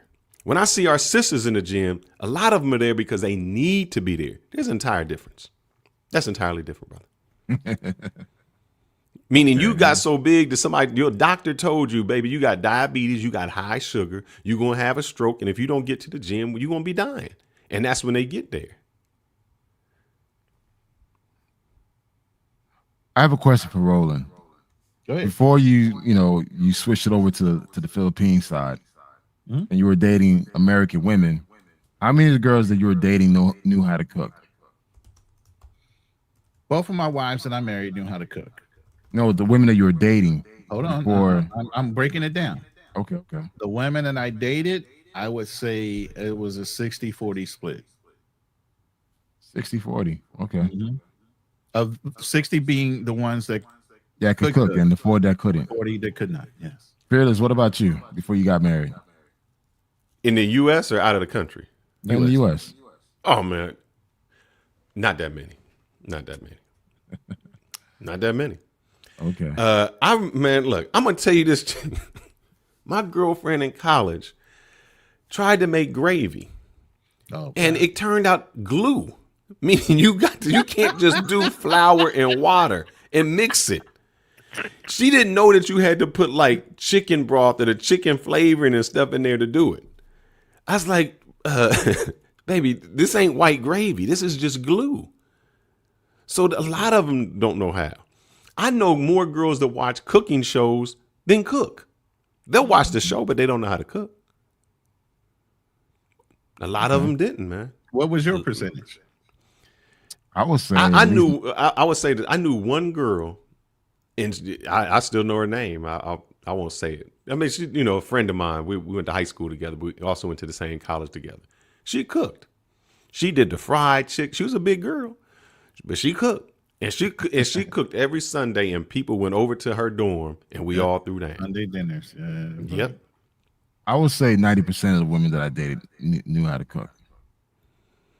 I'm calling Cat, man. I'm calling Cat. No. I'm calling Cat. No. Man, you look, brother. You get the most luckiest girls in the world. Hey, I don't know what it is, man. This brother get girls that know how to cook. That never have any kind of odor in their life. I mean, it's just like this brother swinging home runs. Dude, I don't know why. It just, I always had a girl that knew how to cook, that loved to cook. I had one. She told me point blank she didn't know how to cook. She had no desire to cook, but she always had money. So, but every person I dated up to my wife, they all knew how to cook. What was they cooking? Depending on the race. Depending on the race. Man. You damn straight. You can't beat no Creole food. Depending on the race, man. I had from Russian to Italian to black. You know, I mean, it all depends. Did you have any FBAs? Because you saying Russian and that. I'm talking about the FBA. Yeah, you know what? I did date a few sisters. I dated a couple of AKAs and Deltas. Yeah, they knew how to cook. They knew how to cook. And guess what? They were from Mississippi. Oh, but see, one was from. Hold up. Let me finish. Mississippi. One was from Ohio. Yeah, see, we know how to cook there. Chicago. That's New York. I know about that. Yeah, I mean, dude, I don't know. It's like for me, I think sometimes it just. I never had that issue, bro. It's just never had that issue. That's why I can't understand what you guys are going through. No, you know the thing is, I didn't stay with them. You know, I was just a hit and run. I met this Kenyan girl named Fatima back in the day, and I mean, everybody got their story where something came from. You know, where they would say the way through a man's heart is through his stomach. You know, they would have it in Swahili or where they would say it in. But she said the way it came about was this: in her country, the man could marry more than one woman. And they would live in separate houses. So I would have a wife in this house and wife in this house and another wife in this house. Well, the woman who cooked the best is where the man would go to dinner. And if usually he went to dinner there, that's where he spent the night there. Yeah. Okay. So their thing was, I got to cook great because I need him to spend the night at my house. And that's why they would say the way to a man's heart. Unless they didn't like that motherfucker and they just want a place to live. Then they burn everything every time. They don't want that motherfucker there. I mean, listen, I think a lot of women out here do know how to cook. It's just a lot of them just prefer not to cook. But also too, there's a growing generation of women who are just don't have no desire to cook. Like I'm speaking for my experience as a Generation X and up. But this whole new generation, I can't relate. I'm not dating them, so I can't really talk about it. Yeah, I wouldn't know. And that's why we're at 1 hour and 17 minutes into the live. I have punched in coming soon, open panel. The stream link is in each person's chat. If you didn't pin it to the top, you should be able to find it in the chat. The chat is now open. So we have an open panel. You guys can come up and chop it up about Travis Hunter, Kya, whatever you guys want to talk about in general. Come on up. Join and to address Dan hitting too many home runs, you call it cap. Man, listen, I've always been a picky ass person. I was never one of these dudes that felt like he needed to smash the first thing he see. Nope. I was just extremely picky, and I just picked the right ones, man. It's just like, I don't know. I picked a bad one. I picked a very bad one. I mean, I'm gonna tell you when I broke up with her. I'm gonna tell you. I can tell you the exact day I broke up with her. I was off work. We got up in the morning, went to breakfast. I was like, oh, it's like 6 a.m. Went to breakfast, worked out. Lunchtime came, we went and got lunch. Dinner time, we went out to dinner, and I sat back and said, "What the fuck? I just went out to breakfast, lunch, and dinner." Right. You ain't fixed nothing. You ain't I mean, I just had to pay for breakfast, lunch, and dinner. Tip for 2 people. I can do this. You didn't and get I remember no her dessert? saying, she was like, you gonna miss me when I'm gone. And I was like, why? What the fuck am I gonna miss? What am I missing? Empty? I'm gonna miss my wallet being empty. That's what you're saying. Oh man. All right, guys. I'm sorry. Go ahead. No, go ahead, brother. Go ahead. No, I got this one story, man. This is a bad sister, man. She was half Native American, half black. Named Pam. Her name was Natasha. She cooked okay, but she did something that completely turned me off. She said that she cooks the food, but it's self-serve. Now, my Haitian ass, like, what the fuck is this? It's like, what the hell is the serve? I'm so used to someone So the serving food me. was good, but because you had to serve yourself, you're like, Yeah, eliminated. yeah, that I was done. I was like, nah, I'm good. I'm At like, least I she could shit you cook. not. I shit you not. I remember that Yeah. night perfectly. We had sisters that couldn't cook. He had a sister that could cook. He just had to serve himself. He had a problem with that. No, because the way she said That it. sounded like Eddie Murphy with the whole toe thing. If your feet No. ain't done, I can't deal with you. No, I think at the time, the way she said it, it was just like, yo, she felt like serving me was beneath her. And I was like, you know what? I'm good. Because the thing is, I'm a very caring, giving person. So it's like, you give me, I'm going to give you more. So when I saw that, I was like, you know what? This shit ain't going to work. And I was right, because she ended up being crazy. So sometimes, man, listen, I learned to cut my losses fast. And I will never forget that. Yeah. So that's why I said 90% of the women that I dated in the past or in a relationship knew how to cook. There was a 10% that didn't, or they didn't care. I don't know if men still do this. Damn, why you got to go there, bro? And Dan said, were they 4s and 5s or were they 9s through 10s? Hey, listen, let me tell you this, man. I got a nice portfolio. Look, I have a nice portfolio. This is before traveling. I have a nice portfolio. We don't need all the receipts, Dan. It's all good. It's all good, man. Trying to break out damn receipts. The man's married now. I got a question, guys, because this is how, back in my bachelor days, one of the things I used to do is, I used to invite chicks over to show that I could cook. Oh, hell yeah. That was a deal right there. I bring them over and, I got a little meal for them. I know they're gonna get that itis, because I'm gonna cook good. They're gonna have that itis. They're gonna get a little tired. Call up on they're gonna need a massage. Yes, sir. Yeah, a massage to get them comfortable. Because they done ate good. They feel good. Right, massaging them up. So Fearless, do guys do that now? Fearless. What was your favorite dish? What was your go-to dish that that if you cook this, you're gonna get the ass? Man, I got a lot of go-to, and it matters what they like. Exactly. In the wintertime, I got this chicken and dumplings that they love. I don't know why they love them. It's just raw. It's a heavy meal. It's that warming thing. When I dealt with my snow bunnies, they like the salmon that I do, and I would put the salmon on a wood plank. The apple wood plank. He sounds like Eddie Murphy right now. With a little, here's the thing: what they like. You got to put some asparagus with some cream cheese. I was gonna say, sauce. If you're gonna date a white chick, you got to have some asparagus, man. And that's when I know. The one thing is I know when a brother dates a white chick. Like, listen, what do you serve her? If you don't serve asparagus, you ain't date a white chick, bro. Exactly. Asparagus, Brussels sprouts, Brussels sprout, asparagus, balsamic vinegar. You got to do that. Yeah.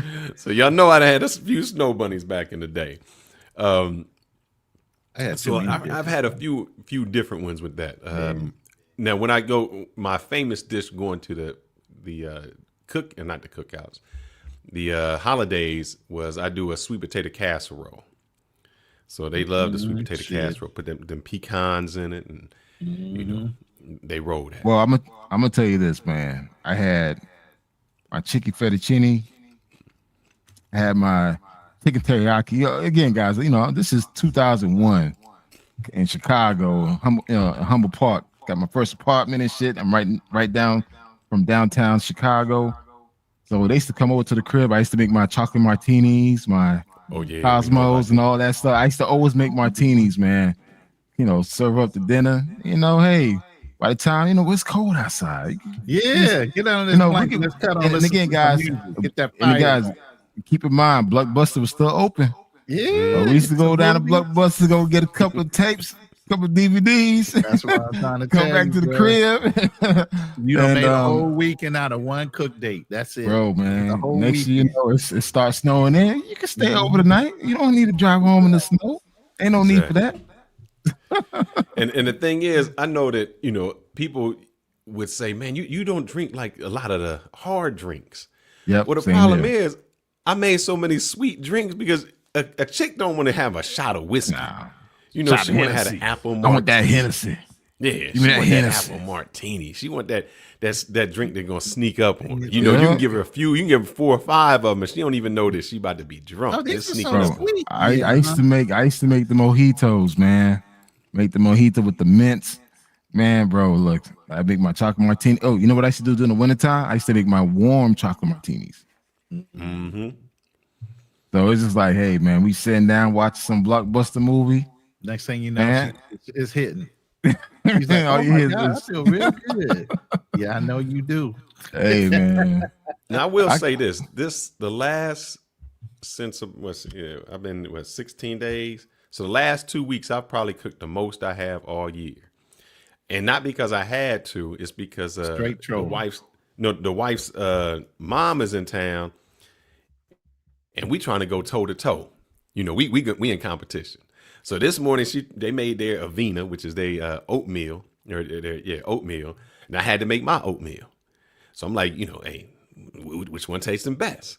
So we going toe to toe on the meals, you know, because she trying to tell me, oh, this is how we do it where we at. And I'm like, nah, you sit back, relax. I got this. So I told you seen me when I was storing up my chili and my spaghetti. I'm like, yeah, I gotta, you know, show them what's up. But the reason I say that is that's so uncommon, because when I'm cooking, that's uncommon to them. You know, they're like, he can cook, he can do this. Yeah. Because they are so accustomed to, that's just how they do it as women. Yep. You know, I haven't, and it's sad, I want to say sad, I don't even get a chance to finish like if I remember this morning, I had to get up and just go use the restroom. I come back, my plate already gone. I'm looking at them, scrubbing it up. But that's how, when you get a good traditional type women, they are, man. They just taking care of. Oh, you cook, I clean. But I cook and clean at the same time, so it ain't nothing but I didn't get a chance. I'm talking about my plate I'm eating off of, brother. Yeah, I know, but I'm just saying. They're like, well, I cook and clean. I cook and clean too, bro. Yeah, you know what? I'm the same way. I'm the same way. It's like, for me, I'm so used to cooking and cleaning at the same time. Like if I'm cooking, so I'm cleaning while I'm cooking. The dishes they're eating off of, and whatever I served you in is what's left. But I got a question for y'all. Do you think Travis Hunter's girlfriend know how to cook? No. I think she knows how to make some basic dishes. She is a Mexican at the end of the day. So I don't think she knows how to make some basic I dishes. Now, does she prefer to cook? Does Travis make her cook is the question. She has no reason to cook. Exactly. If your man ain't making you cook, then of course you're not. Again, we are in an open panel. The panel is open. I'm not saying, okay, all right. Come on up, share your stories. QB Passport has a Mexican girlfriend. Does your girlfriend cook? QB Passport, does she cook for you when you guys go down? I saw you on the grill, man, in the grill one time when y'all were at some type of resort. Does she reciprocate? What's going on with y'all? Let me know. My thing is this. I want to push back what you just said. You know, he's not making her cook. Listen, fellas, you should never make anybody do anything for you. They should want to do it for you. Correct. That's a huge difference, man. So for me, if a woman wants to cook for you, she's going to cook for you. She's going to try different things, different experiments. And it's like, hey, he's probably going to like this, or he's going to like that. I prefer that than demanding, hey, you got to cook for me, or you got to do this. Like, no, if you got to start dropping ultimatums at someone, shit ain't going to last. Well, no, I'm not going to keep her around if she doesn't fit in the mold of somebody that wants to reciprocate something. Like, it's a challenge. Like the girls I meet, man, it's a challenge. It's like, yo, I threw down in the kitchen. They're like, damn, I got to beat that shit. It becomes like fun in the kitchen because now we trying to top each other's dishes. It's a whole bunch of things going on in that kitchen, bro. Let me ask y'all a question, and then I want to get these brothers on. Wait, before y'all keep talking, let me just look for it. I'm gonna look for something. I mean, okay, here's the thing, guys. If you love someone and you love being around that person, you want to do things for them just to smile and make them smile. Yep. It could be whatever. It could be you buying little gifts, bringing flowers, or cooking their favorite dish. You're just gonna do things just to make them smile. When you meet someone that does have no interest to make you smile, that's a problem. Either be food or any type of gesture. So it's just like, hey, listen. Find a person that wants to fuck with you. Once you find that person that wants to be with you, you're golden. If you got to convince someone to be with you, that's a problem. I agree. Yep. If you had to tell them, we actually have a sound bite for that, and rest his soul, Kevin Samuel said it best. Is it? Oh, there it is. One of the worst things we can do as men is to be with women who don't want us. I've been in that position too. I have simped. I have done stuff. I've been in the friend zone. I've done all that kind of stuff. And I will tell you, gentlemen, don't do it. Never do that. It's never a good idea. Stop trying to win women over. And see, that's the beautiful thing about becoming a high value man. You don't have to win women over. You deal with the women who show interest in you and want to get on your program and are proving their worth to you. See, you had to work to become a high value man. You don't have to work for a woman. A woman has to work for your last name. She has to work for your ring. She has to work for your commitment. This is the game, because we grew up in Disney and we were told that it was us that needed to do the other. That's why they hate these channels. They hate the channels where we start telling men, no. If you have made yourself in the top 20%, top 10% of men, the rules are different for you. The rules are different for you. You're special. You deserve everything that the world has to offer and more, because you are a leader or a future leader of industry and the world. It is men like you that give the rest of the world meaning. Bars all day long. Mm-hmm.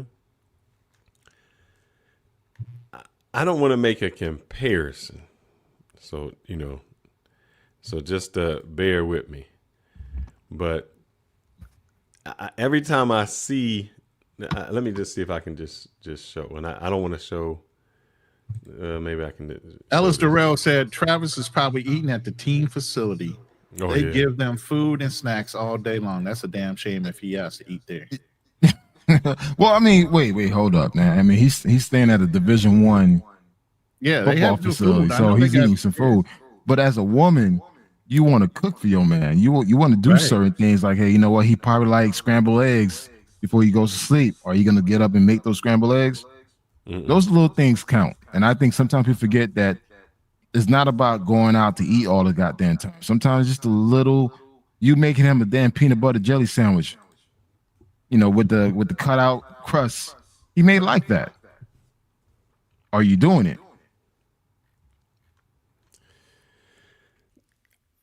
I couldn't find the ones I'm looking for, so I'll just add, because I want to kind of be nice. So, look, I think it's this. I think a lot of guys are meeting women, the type of women that don't want to cook. But I think there are a lot of women out here that do want to cook and who are cooking. If they're just not meeting the right people. Or they meet, or they, or do you want to say, maybe not meeting the right women, they just attracting. I mean, let's be honest here. All right, let's peel the onions here, man. You know what? Fuck it. I'm waking up a little bit. A lot of dudes want that Instagram type of woman, that bad chick that can't offer you nothing. So let me when you say that, let me show you this. Right. When you see that chick, this is a Latina chick in Colombia. Tatted up. What do you think? I don't know. I got some more pictures. When I see a chick like this, that's her. Exactly. Tatted up. I see the same thing. I see the same type of chick that I would stay away from if I was in Colombia. When I see her, when I see all that tattoos and all that stuff, it just gives me a different impression of the girl. And maybe that's the style now. Maybe that's what it is. But when I see a girl that doesn't have a sleeve on her, she done got all these tats and all that, it gives me some different type of, it doesn't tell me wife. And maybe I'm old school and that's how it could be. But I mean, okay, I can say this. I've spoken to girls at work, women at work, where they say that they want to cook for their husband. I'm like, well, in order for you to have a husband, you got to have a boyfriend. So you got to show your boyfriend that you're a wife material so he could actually propose to you. So if you're gonna wait until you're married to cook for him, how the hell are you gonna get a damn fiance if you don't show your wifely duties? Because a lot And of they them always don't. get they always get excuse. they Do you always think get that stuck on that. dude? You did a show. Do you think the dude who brought that 304 up here? You think she cooked a meal for him? Nope. Right. So he married a chick who probably never cooked for him. Never had to show him. And my whole thing is this: I'm always afraid. I would have been afraid to be with one of those women because the first thing I think of is, man, if you can't cook for yourself, how you gonna cook for your kids? Mm-hmm. And a lot of them don't. They grew up on Eggos and Cheerios, Pop-Tarts. Yep, all those things. Pop-Tarts. Are people still eating that nowadays? Oh, they still eating them. Well, I mean, I don't know. I think, a lot of guys just picking the wrong ones. There are a lot of women out there that do want to cook for their man because keep in mind, guys, there are a lot of women defending cooking with Kya. I want to hold up. I know you say that, but we just got off of a long chat with the male feminist. He dated a girl for 10 months, spent $1,000 a month. He cooked his motherfucker cooked his own turkey meal, man. His own Thanksgiving. He cooked it for himself. What's his name? Chris. You don't know Chris? The Maroon Tiger? Yeah. Okay. Let's get it out there. The Africa Keep Passport Bro Free. Yeah. He cooked his own Thanksgiving dinner. For he was dating a married woman? Yeah, but she was going, yes, but she was going through a divorce, and half the week she had a child, but half the week, or 1 week, the child was with her, 1 week the child was with the father. Okay. So that means she had 1 week alone. She never cooked for him. Never offered to cook for him. So, I mean, you're telling me that this doesn't happen. 11 months. He chose the wrong one. But these women ain't on to the wrong one. But he holding on to her like tight fisted, like he got some, but he ain't never got a taste of nothing. Not even a kiss. He said the kiss was even awkward to even lean in and try to kiss her. He fucking fumbled the kiss. He wanted something that he couldn't have. That's what it was. And it's just like, again, it boils down to who you select. Brother, hold up, man. You saying that. But as I recall, there was a famous song in the hip hop community of which someone said, I don't cook, I don't clean, but I still got me this ring. Who said that? Cardi B. I don't cook, I don't clean. You ain't never, oh man, you never heard that? Yeah. I probably did. I didn't listen to the lyrics. Oh, she dropping it like it's hot. That's what she's trying to say. She don't have to cook and clean when she's in that bedroom wearing him out. Oh, this is the bad wet ass pussy. Yeah. I mean, something along those manners. I mean, look. Oh my goodness. Like my thing is this. I don't believe that 90% of women in this country don't know how to cook. I think it's just a small percentage that don't want to cook at all, and they get in all the spotlight. And the ones that do want to cook, they rather cook for their man or for their special someone. No, here's the thing. All right, let me ask you a question. You look like you're getting frustrated, Fearless, man. I'm getting frustrated, brother, because this. When you say like this large percent, like when we say, oh man, you make.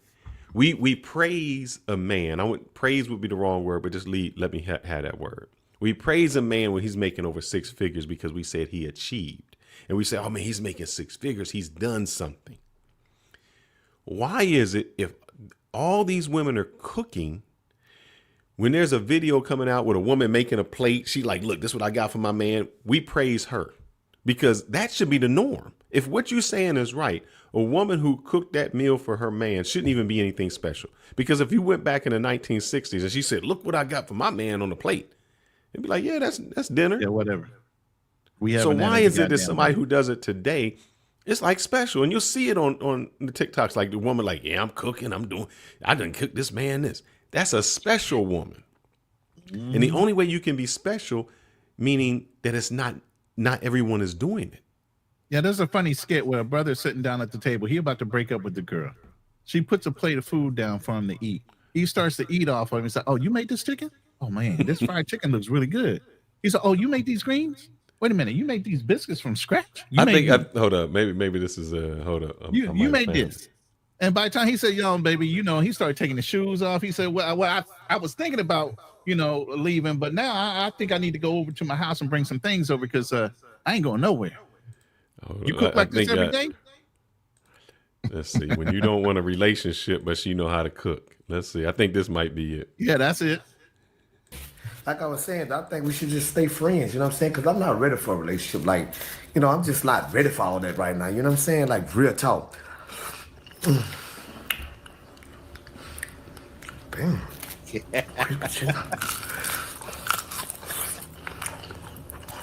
You say you cooked them? You did it? Cornbread. Cornbread too? This ain't Jiffy. This from scratch? This ain't no Jiffy. I'm just skipping ahead to where he at. Let's see. Let's skip ahead. Oh shit! Go ahead and get your bridesmaid together and see where you want to have a wedding there, baby. I'm in. I'm all in. That brother done went from breaking up. I know you lying.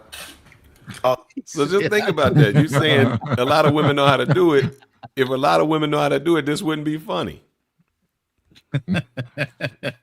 Oh, hey.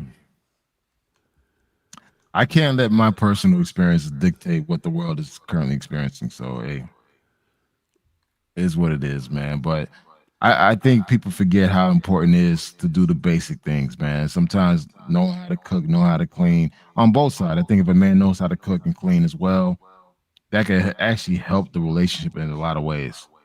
But it's different, man. I can't, like, this this generation now, social media generation, I can't relate to them, man.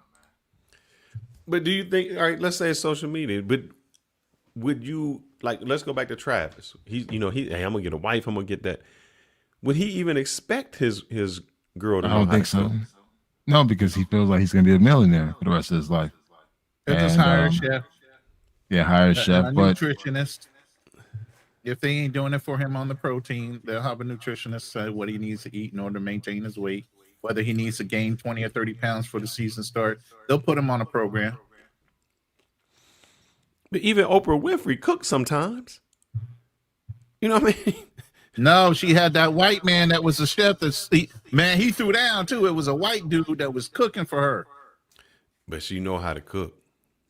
I don't know. For me, it's like recipes. I say this, and Phyllis, you could probably relate to this. Like watching your lady cook for you. Like, dude, I enjoy that. This is our time for us to talk sometimes.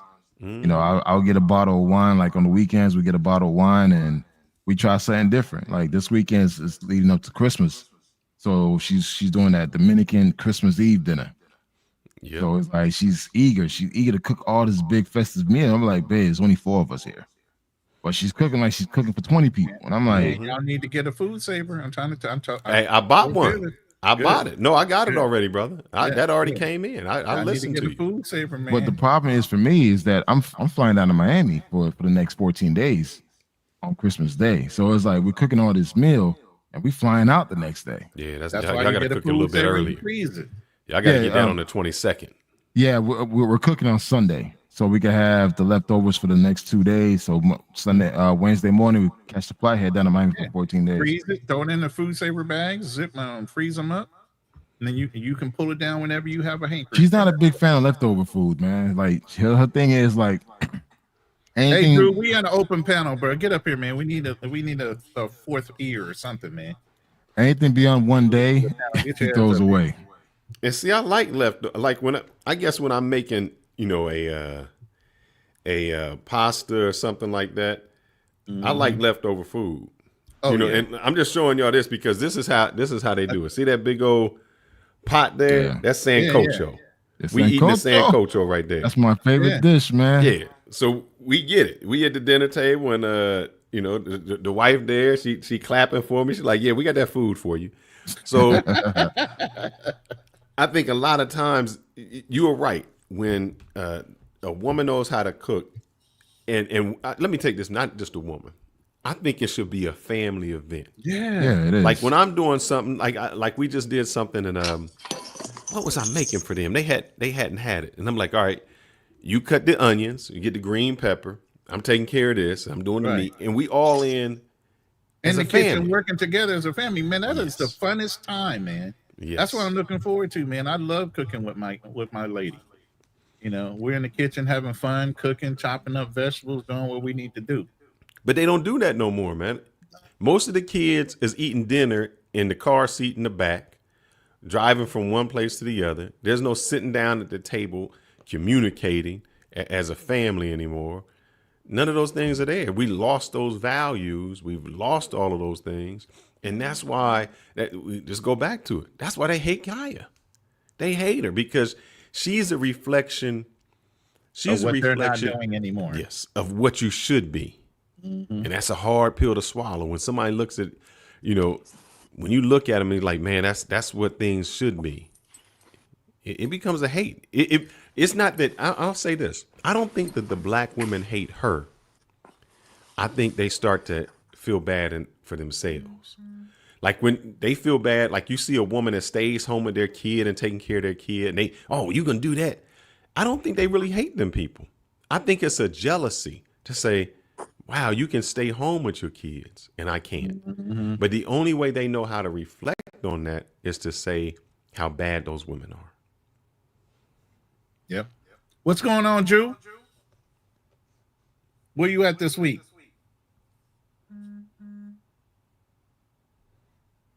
He's on mute. Drew, you're on mute, bro. Maybe he ain't even ready to talk yet. Go ahead. He might be doing something real quick. But I think we've lost that. In today's age, we've made it easier for people to do stuff. And actually by doing stuff, we've made it worse. You know, there used to be a time when washing clothes was like a whole day event. You had to wash them. You had to put them on a hanger outside. Cooking, you know, you firing up the stove. There was no warming up. You know, you had to turn the stove on. You had to do all of that. There was no microwaves, no fast food places. There used to be times when on Sunday, and Ronan, you may be old enough to remember this. There was times where places were closed on Sunday. Oh, yeah. Because everybody cooked. Let me put it this way. Go down to Louisiana and think if there's a restaurant going to be open on a Sunday. Everybody in Louisiana cooks. Restaurants don't open on Sundays in Louisiana because people cook. Mm-hmm. Yo, what up, fellas? On Sunday. What's going on, Drew? What's up, Drew? Shit, nothing. Just got back inside the house. Was watching that Notre Dame Indiana game. So, who's up? Oh, the game's over. Notre Dame won. Okay. Yeah. I got to get ready for OSU in Tennessee tomorrow. Yeah, that's gonna be a good one.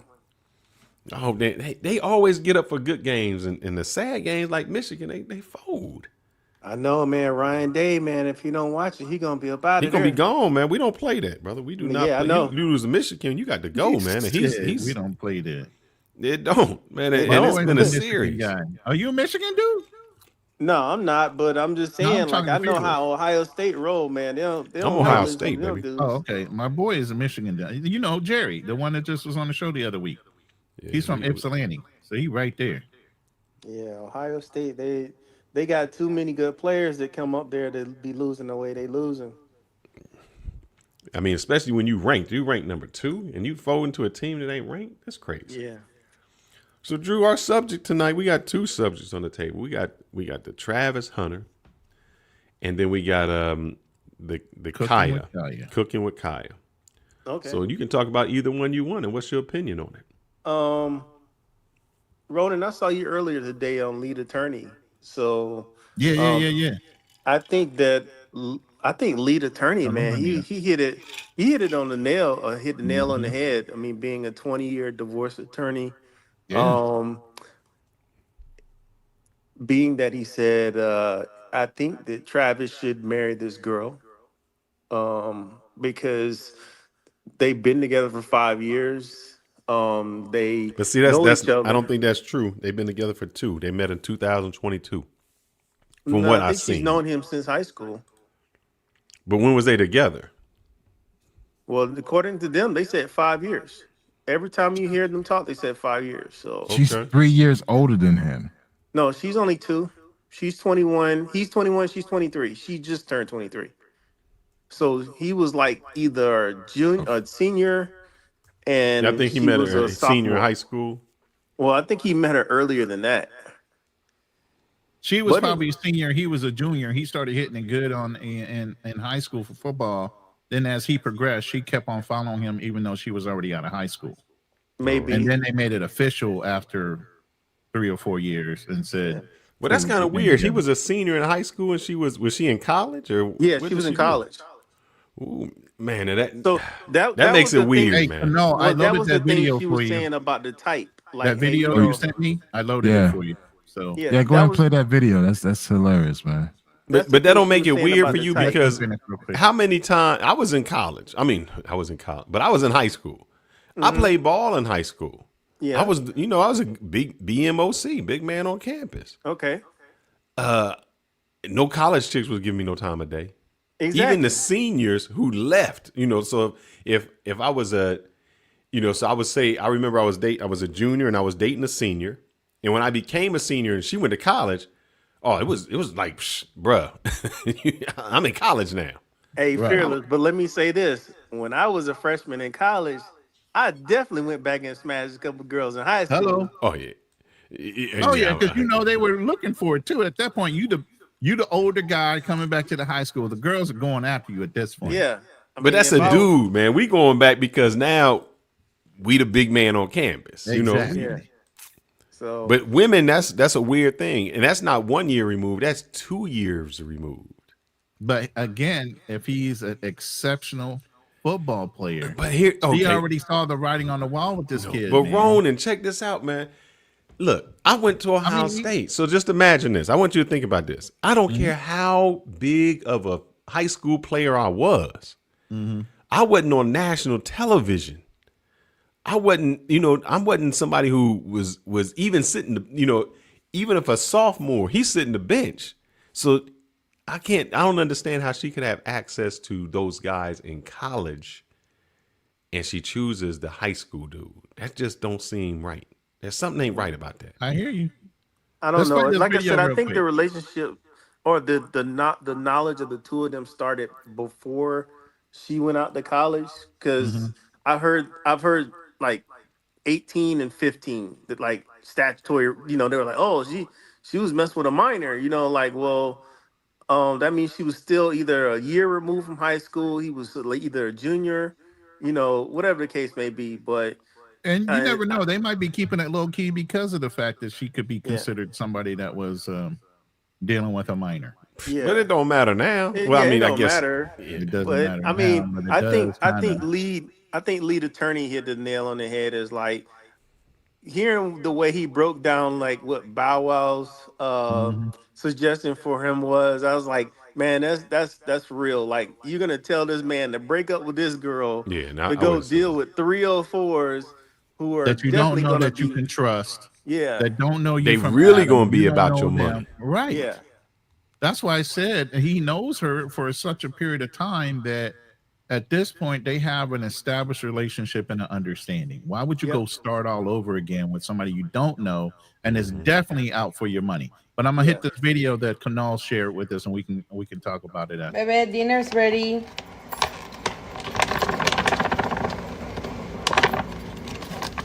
We got some chicken legs. Some corn.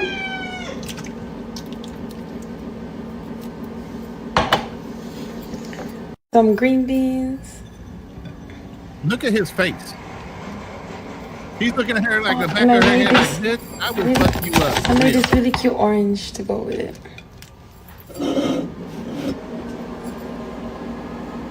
Does it look good? Yeah.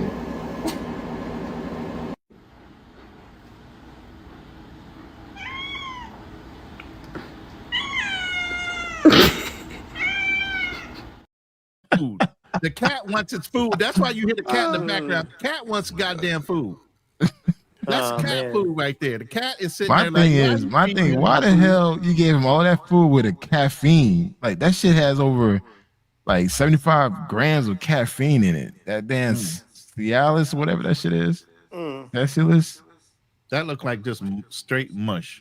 If somebody tried to feed me out of a bag, So like guys, that, would you consider that cooking? Is that cooking right there? That's cans, man. That's warming up. That's what I told you. That's microwave cooking. Yeah. Did any of you guys watch the season 3 of Atlanta? Who? Atlanta. If I did, I probably did, but can't remember. Oh man, there's a part where this kid, he's not a foster child, but he becomes a foster child, and he goes over to this house, and the new foster family is 2 lesbians, and they're cooking fried chicken, but what they do is they put the chicken in flour, and then they put the chicken directly into a microwave and cook it. Oh man. And the kids are the kids that all of their foster kids are black and they're white. And all the kids are looking at the chicken like, we ain't touching that. Yeah, what is that? That's actually based on a true story. Based on the 2 lesbian couple out of Seattle where they drove their car off the cliff with all the black kids in it. Damn. Yeah. Yep. It's actually that in my opinion, that was the best season of Atlanta. If you guys get a chance to watch that whole series, season 3 was really good. But yeah, that is a true story. Yeah.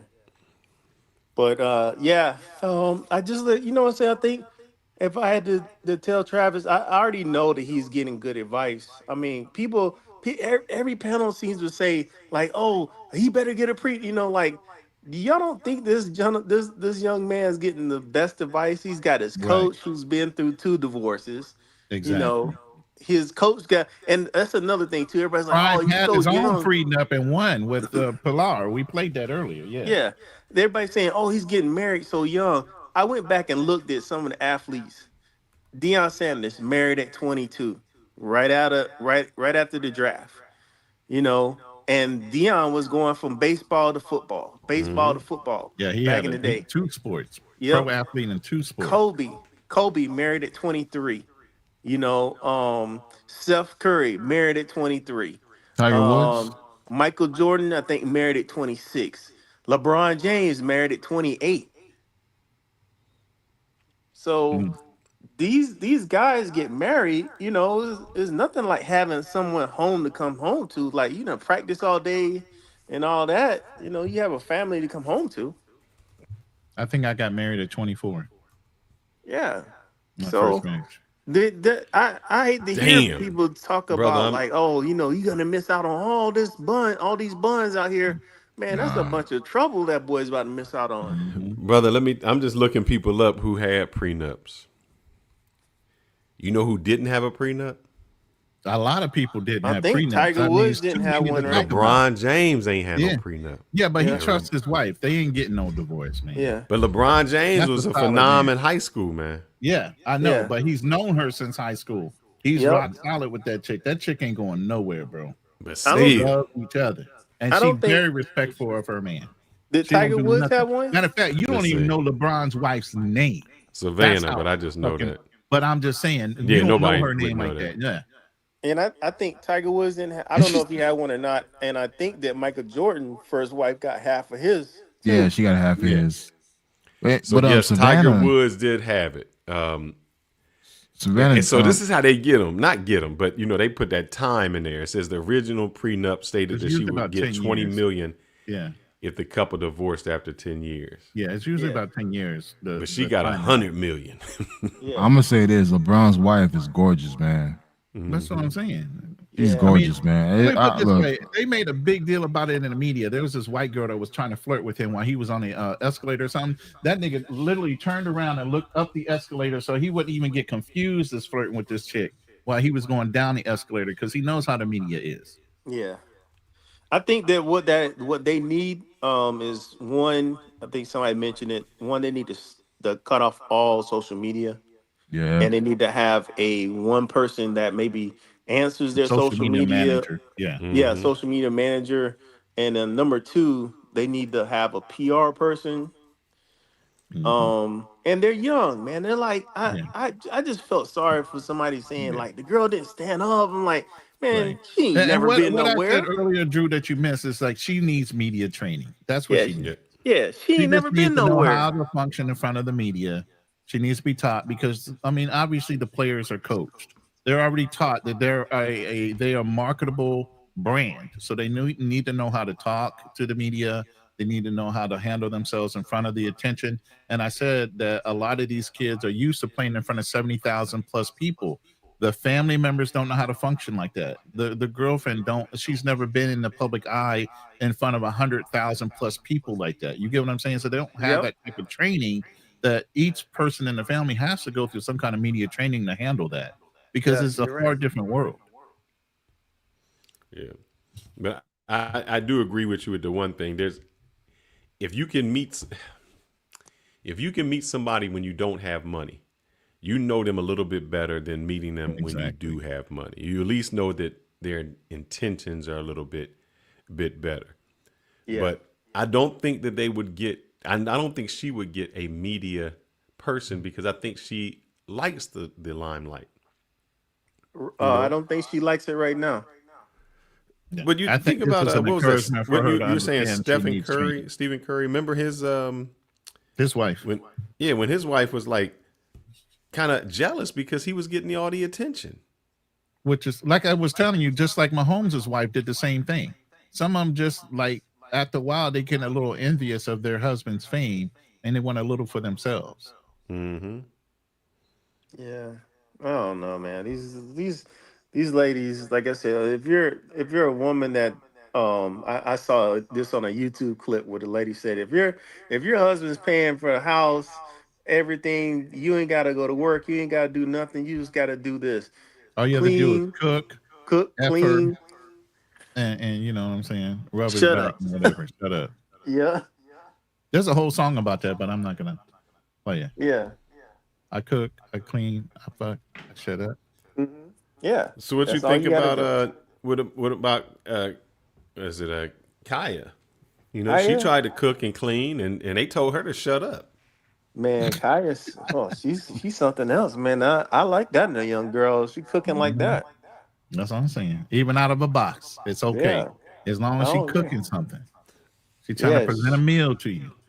She Yeah, putting because you know what? effort Those behind are it. the old things that I think these younger generation of women have not been told is like, to what the way to a man's heart is through his stomach.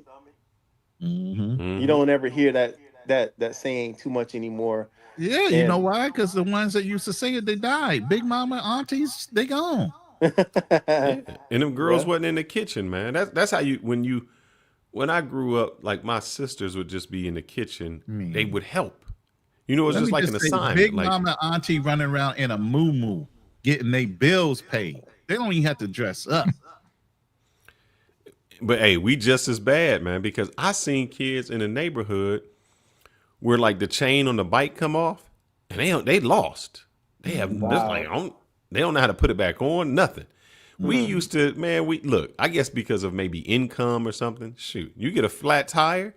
We used to have a Pull the patch inner kit. tube out. You Yeah, had to Yep. patch patch kid. the inner tube, Yep. threw it back in, pumped that motherfucker back up, and got back on the road. Yeah. Exactly. Man, you can't tell a kid to do that. You try to.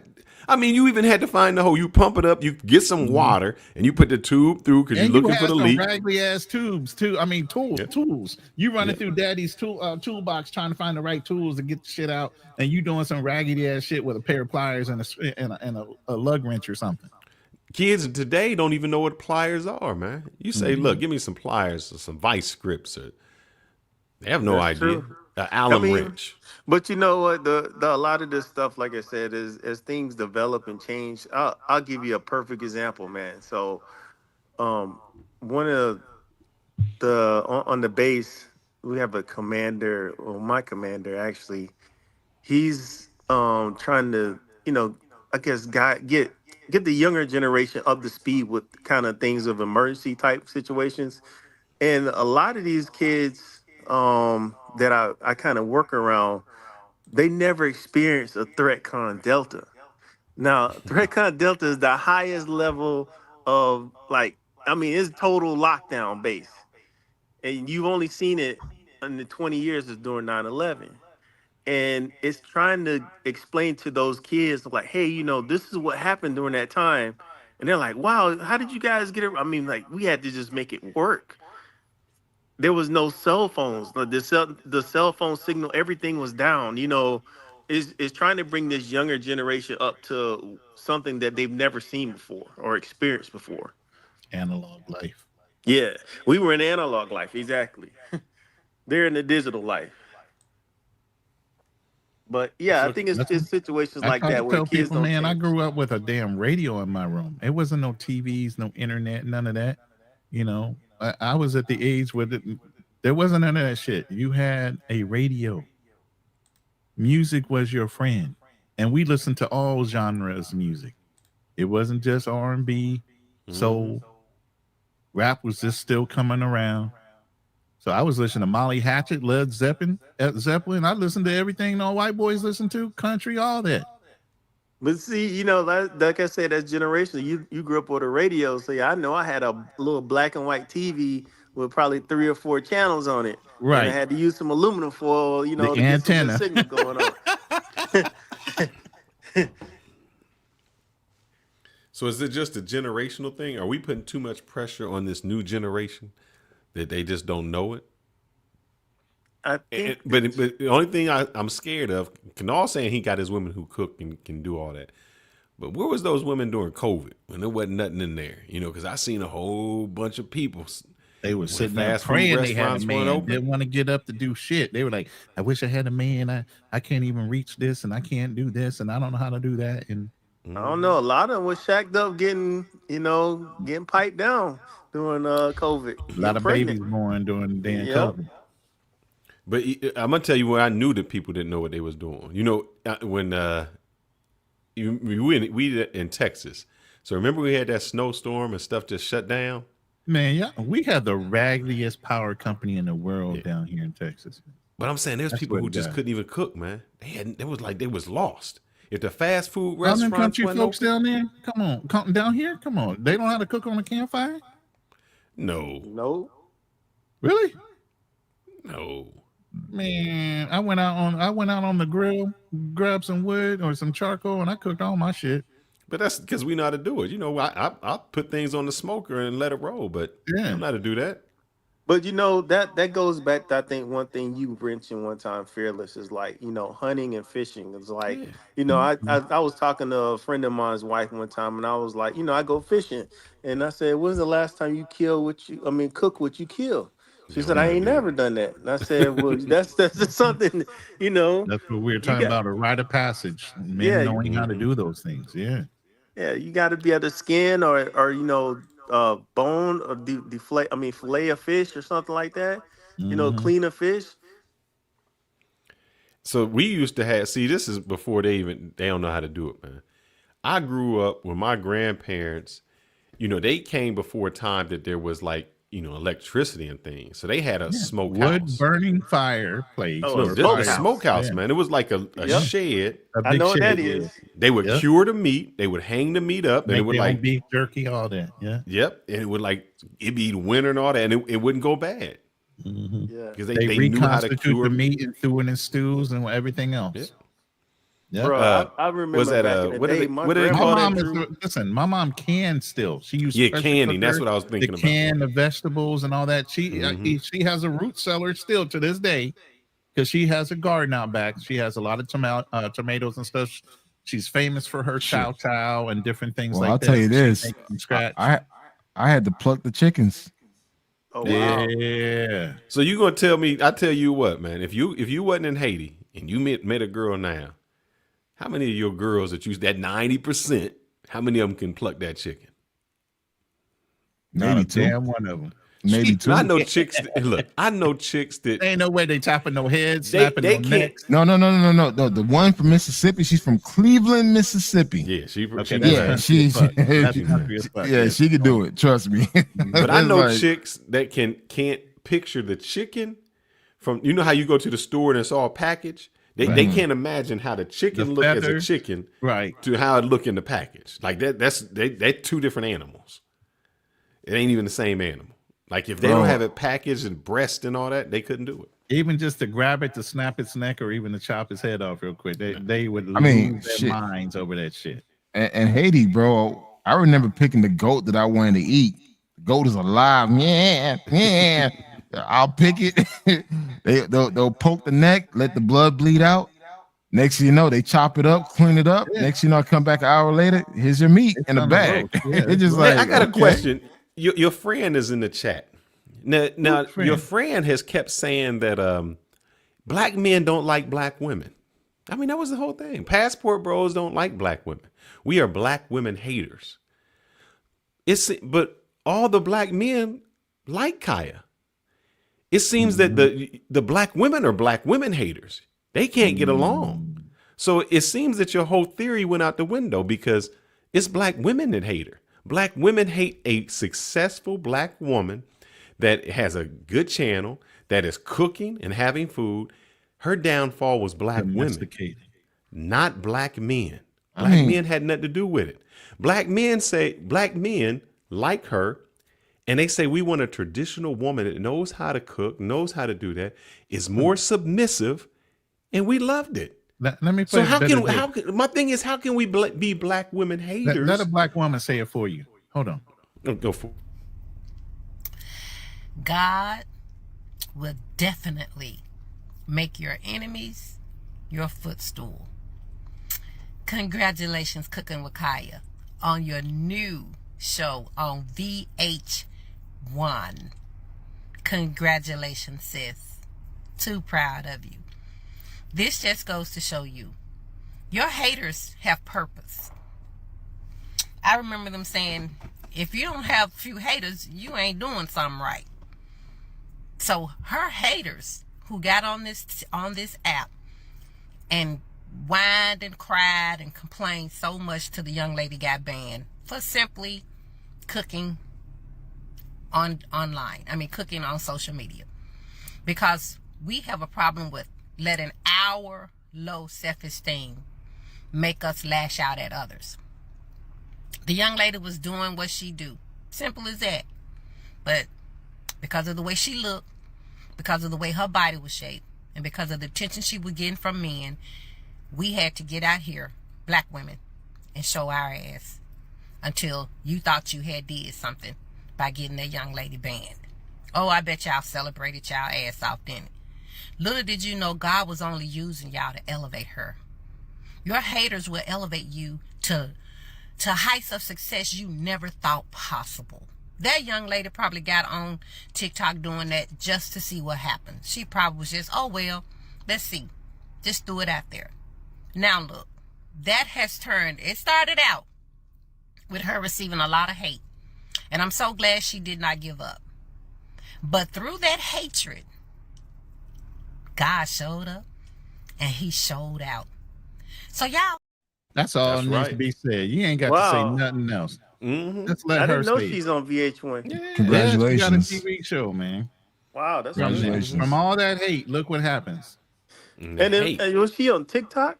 She was on TikTok. They hated on her so much they got her banned. They went back in her past. And when I say they, I'm not talking about the males. We had nothing to do with it. We was the ones supporting it.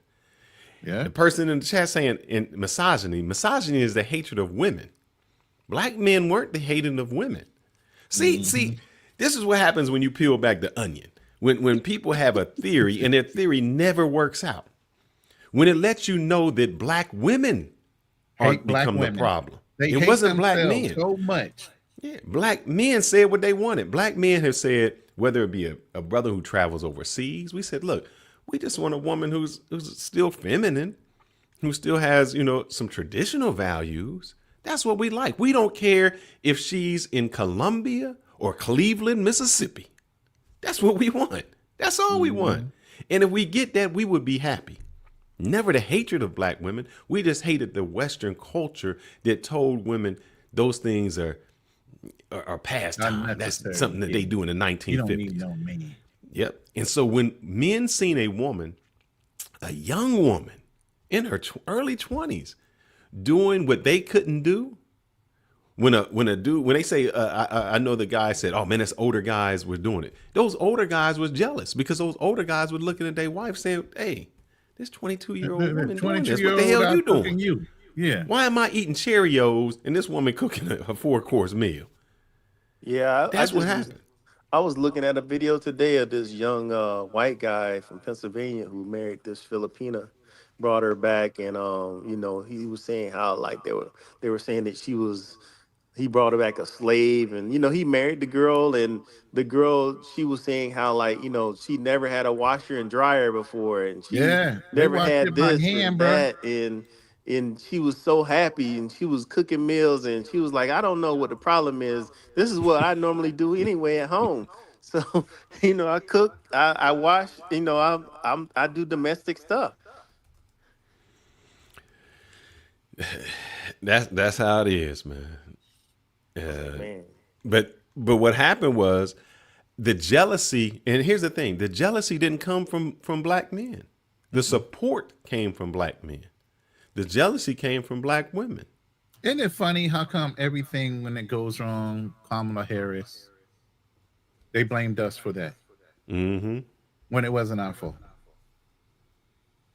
Kya, black men didn't hate on her. It was black women.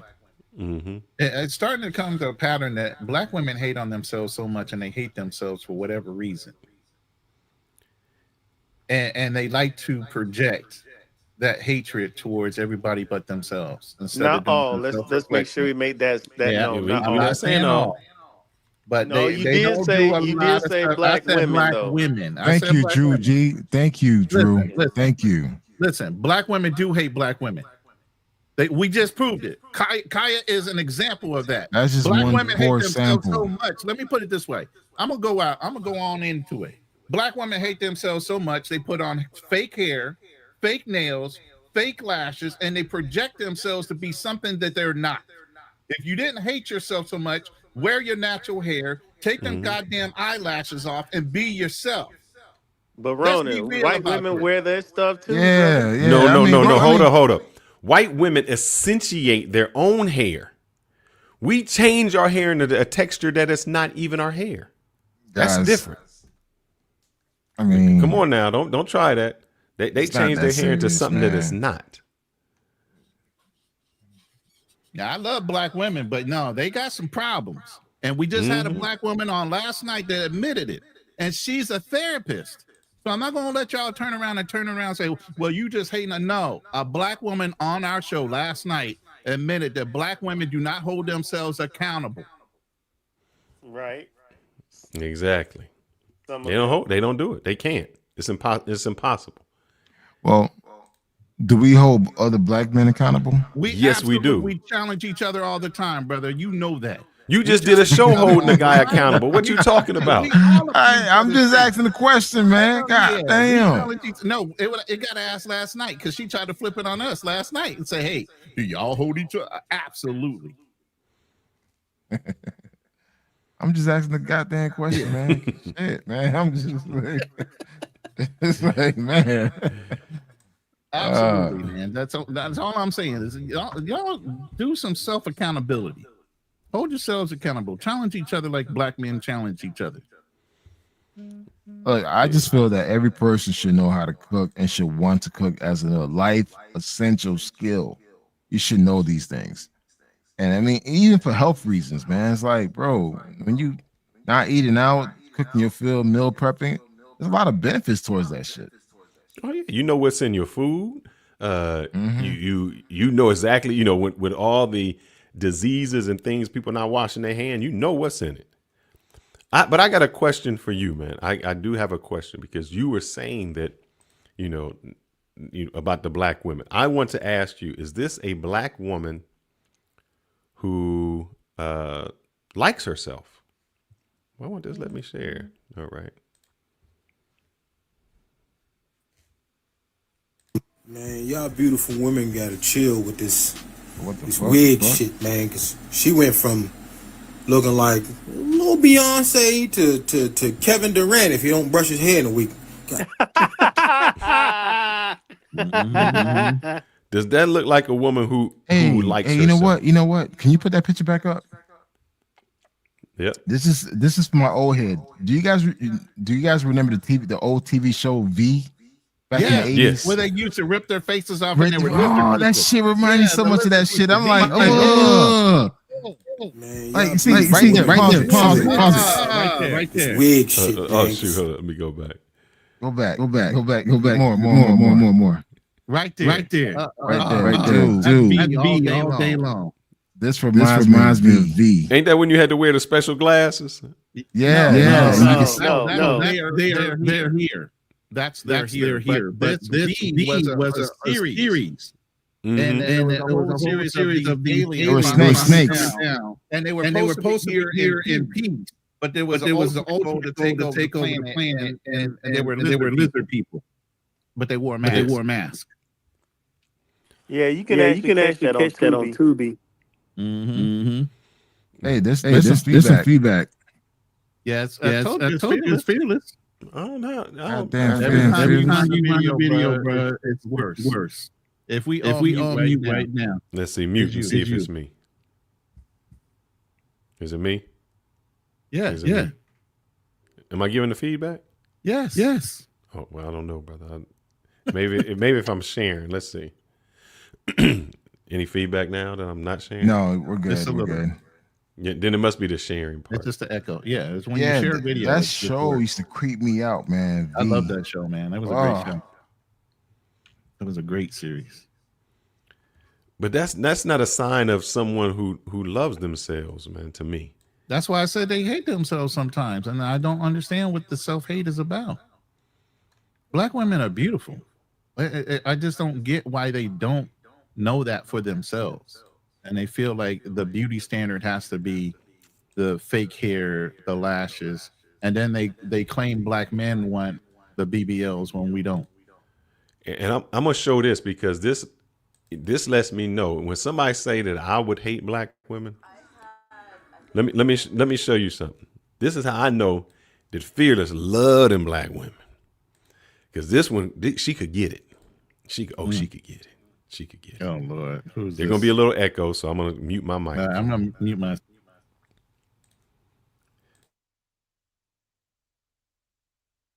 Let's check out this black woman. I think it was 98,000 crystals, and we did 5 fittings, and then I kept telling them it needs to be tighter, it needs to have more crystals, more crystals, more crystals. Back. All day. I love a dark-skinned woman. I love dark-skinned women, bro. You can't say the black men don't like black women, because that black woman is fine. I love dark-skinned women, man. It's the sheen of their skin. I'm an artist, so color variations to me is sexy. So, hey, I got a question though. I don't think anybody. Well, maybe people have brought this up, and maybe it's just so norm now. I really haven't heard black women or black men or something really talking about Travis Hunter having a Latina woman. Nobody said, oh, he's not dating. He's dating outside of his race. Well, according to lead attorney today, is that her mother is black. Yeah, she's mixed. She's half Hispanic, half black. Something like that. What's the daddy? It's Mexican. That makes her 3/4 Mexican. Because they showed I think her mother was posted on a Facebook post or something like that, and he said the mother was dark as him. Oh damn! Is she half Mexican? Yeah. Okay. But you couldn't tell that from the daughter. But I mean, even if we just go with that, because people don't care about that. It's gonna be like, did she grow up eating beans or something? So.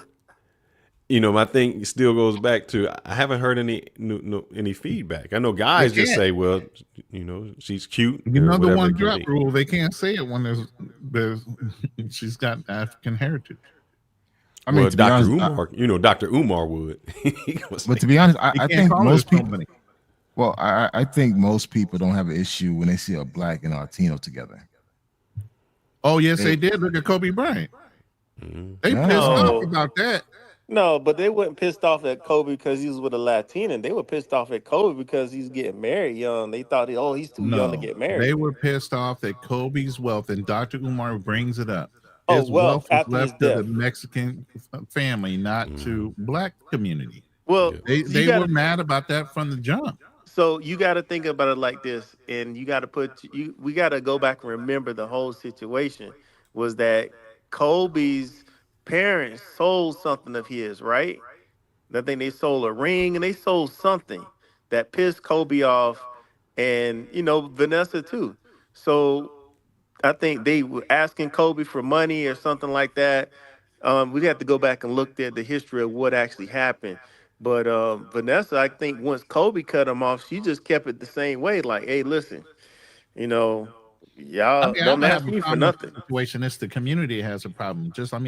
A black woman had their first opportunity was Brandy. Brandy fucked Oh that yeah, he did date Brandy. That is right. Yeah, Brandy Took her to fucked the that up. prom. So it wasn't like he didn't first desire a black woman and then went to a Hispanic woman first. I told you, the first option for most black men is a black woman first. Y'all see the episode of Pop the Balloon where all the black women popped and the white woman didn't? He's like, damn, the snow bunny, the only one there. Hey, Fearless. The brother, all of them popped. All the brothers popped on her. Hey, I think Canal's over there falling asleep. What's up, Brian? No, I'm not falling asleep. Hey, Fearless. Do you get do you get any pushback when you go out with your wife? Her being Latina? I don't. Well, let's see.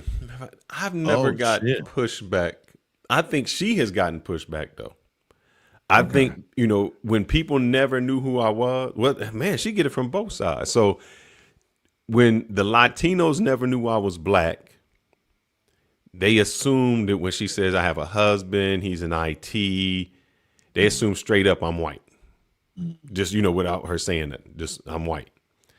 And so it was always, she says she even had people in the office was saying, man, I really thought your husband was white. Like you dated to a black man? Shock. I think even black women, she gets it from because they like, you got a little too much flavor in you. How you talking? Because we may have some conversations. Yeah. And she'll bring something to work, which may be a little bit of soul food.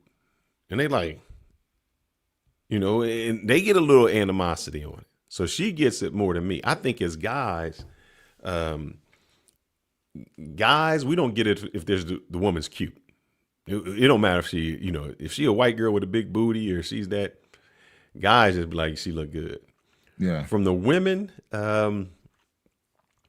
maybe from some black women, like, you guys like that Latina. But I think black women even not as much, I've really got no pushback. Desmond has this new information. He said there's a rap video that surfaced with Travis Hunter's girlfriend in it from Naughty Slim Late Night.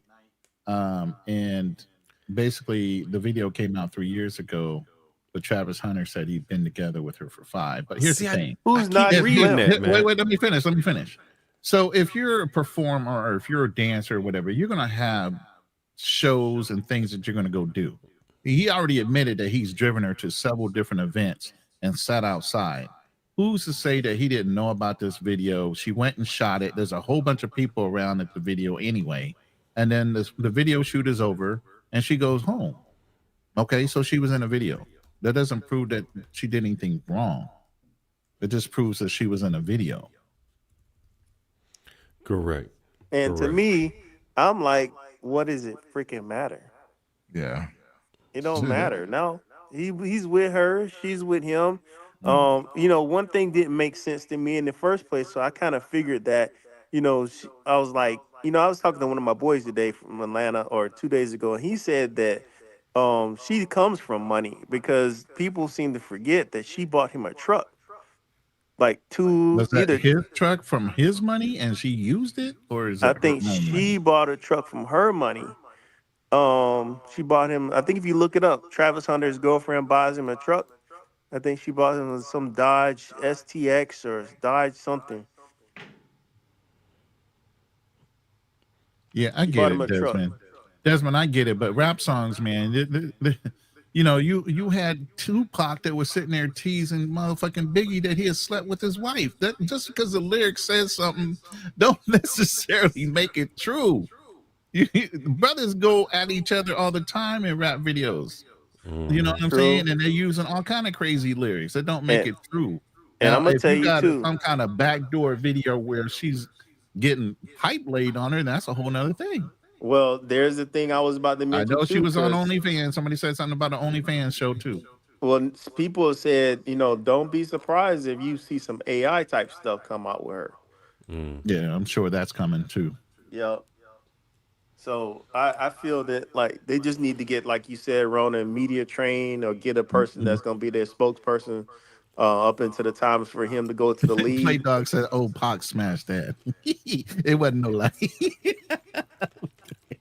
Now, I'm gonna ask Kennard the same question he asked me. Does your wife get pushback? We do get a lot of stares right now. Because I'm darker than you, so when we go out, we do get people that look, especially when she's speaking Spanish, and they see me, then they see our kids, and they're just like, okay. Then they look at me and they think, am I Spanish? So it's like, and sometimes when people talk Spanish around me, I turn around and look at them, and it's like, okay, does he understand what I'm saying? So it's just weird. But I do get like even sometimes like the sisters who look at me, they see her, it's like, okay. So they don't know, because for her it's like, okay, she doesn't look Mexican, so they don't know what she is. I want to wait until your girl gets out into the community, and some workplace, some office, wherever she's at, and I want to hear you come back when she says, "Oh yeah, I cook for my man." Yeah, and she says that to an office of maybe black women. Mm-hmm. I want to know what they're going to say to her, because my wife has had to deal with that. Like, you cook? What do you mean you cook for? What do you like? Y'all cook? Like it's a thing. Like, yeah. What do you mean you got to get home to clean? It's a strange thing. Like they don't see it. So I want to know what the pushback is. Yeah. When they say that. Oh, they're gonna try to stop her and convert her for real. Oh, you shouldn't have to do that. He should be doing that. You're at work. But one thing for sure, we do get a lot of looks though. We do get that. And I don't understand that. Like, who doesn't want a clean house? Yeah, or a good meal. But I know some women who look.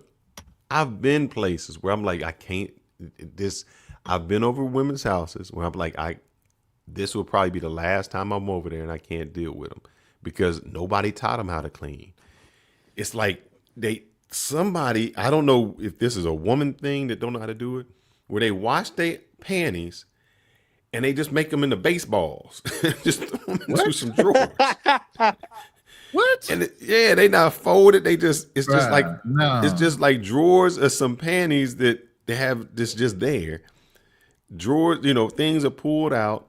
And you go to the bathroom and they got every kind of, they got all the not the makeup stuff, whatever beauty stuff, but there's no organization. It's just things everywhere. Then you go to the kitchen and you can't find a pot or pan. They got salt and pepper. Hell no. Only thing you need to do is turn out the lights and see little soldiers running around. When you turn the lights back on, I'm fucking done. I'm out of there. But there's women who don't know how to clean, crazy. man. They don't know how to wash. Not just women, dudes too, man. Let's not forget the men. My shit is folded, uniformed, everything. I don't mess around with that shit, bro. But I'm gonna push back on you on that. You know why? Here's how I'm gonna push back. I think men know better how to cook and how to clean than women. Here go the reason why. I've met some young dudes, and I've met young dudes who didn't really have a lot of money. And you know what those young dudes who didn't have a lot of money had to do? They had to cook. They had to learn how to make it because they didn't have enough money. I've met girls at that same age that didn't know how to cook. And you know what they did? Ordered out. They called up a dude to take them out. That's what they did. They found a dude who would supplement their dinners or whatever it is and take them out. So guys were forced to learn how. The women never, unless they was ugly, if they was just average, they had 5 and above, they didn't have to learn how to do it. Right. I don't know who told the story. The brother was like in college and he was struggling to make it.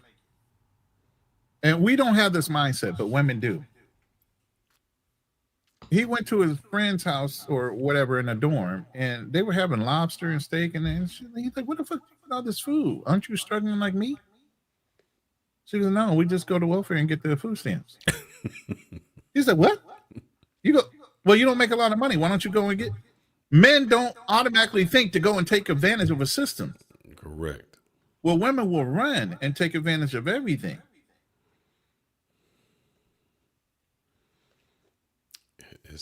Yeah. So I think we're forced to do it, man. You know, we just in a position where we have no other choice, economically or however it is. You know, we're it's just like the bicycle thing.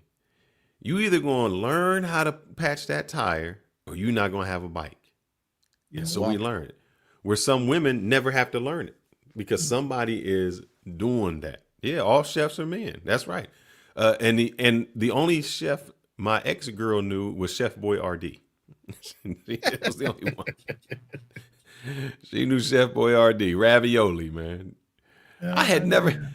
Look, bro, I had never had ravioli in the can. I didn't know what the hell this chick was doing, man. I don't even think it's called. Is it called ravioli? Yeah, that's. I mean, there's different ones: spaghettios, ravioli. You know, they had different Oodles ones. and noodles. Well, he's talking about Chef Boyardee in the can from back in the day. You know what I'm saying? Gracious, man. Yeah, because some hamburger. And the reason you know that most men were chefs is because you had to kill the meat.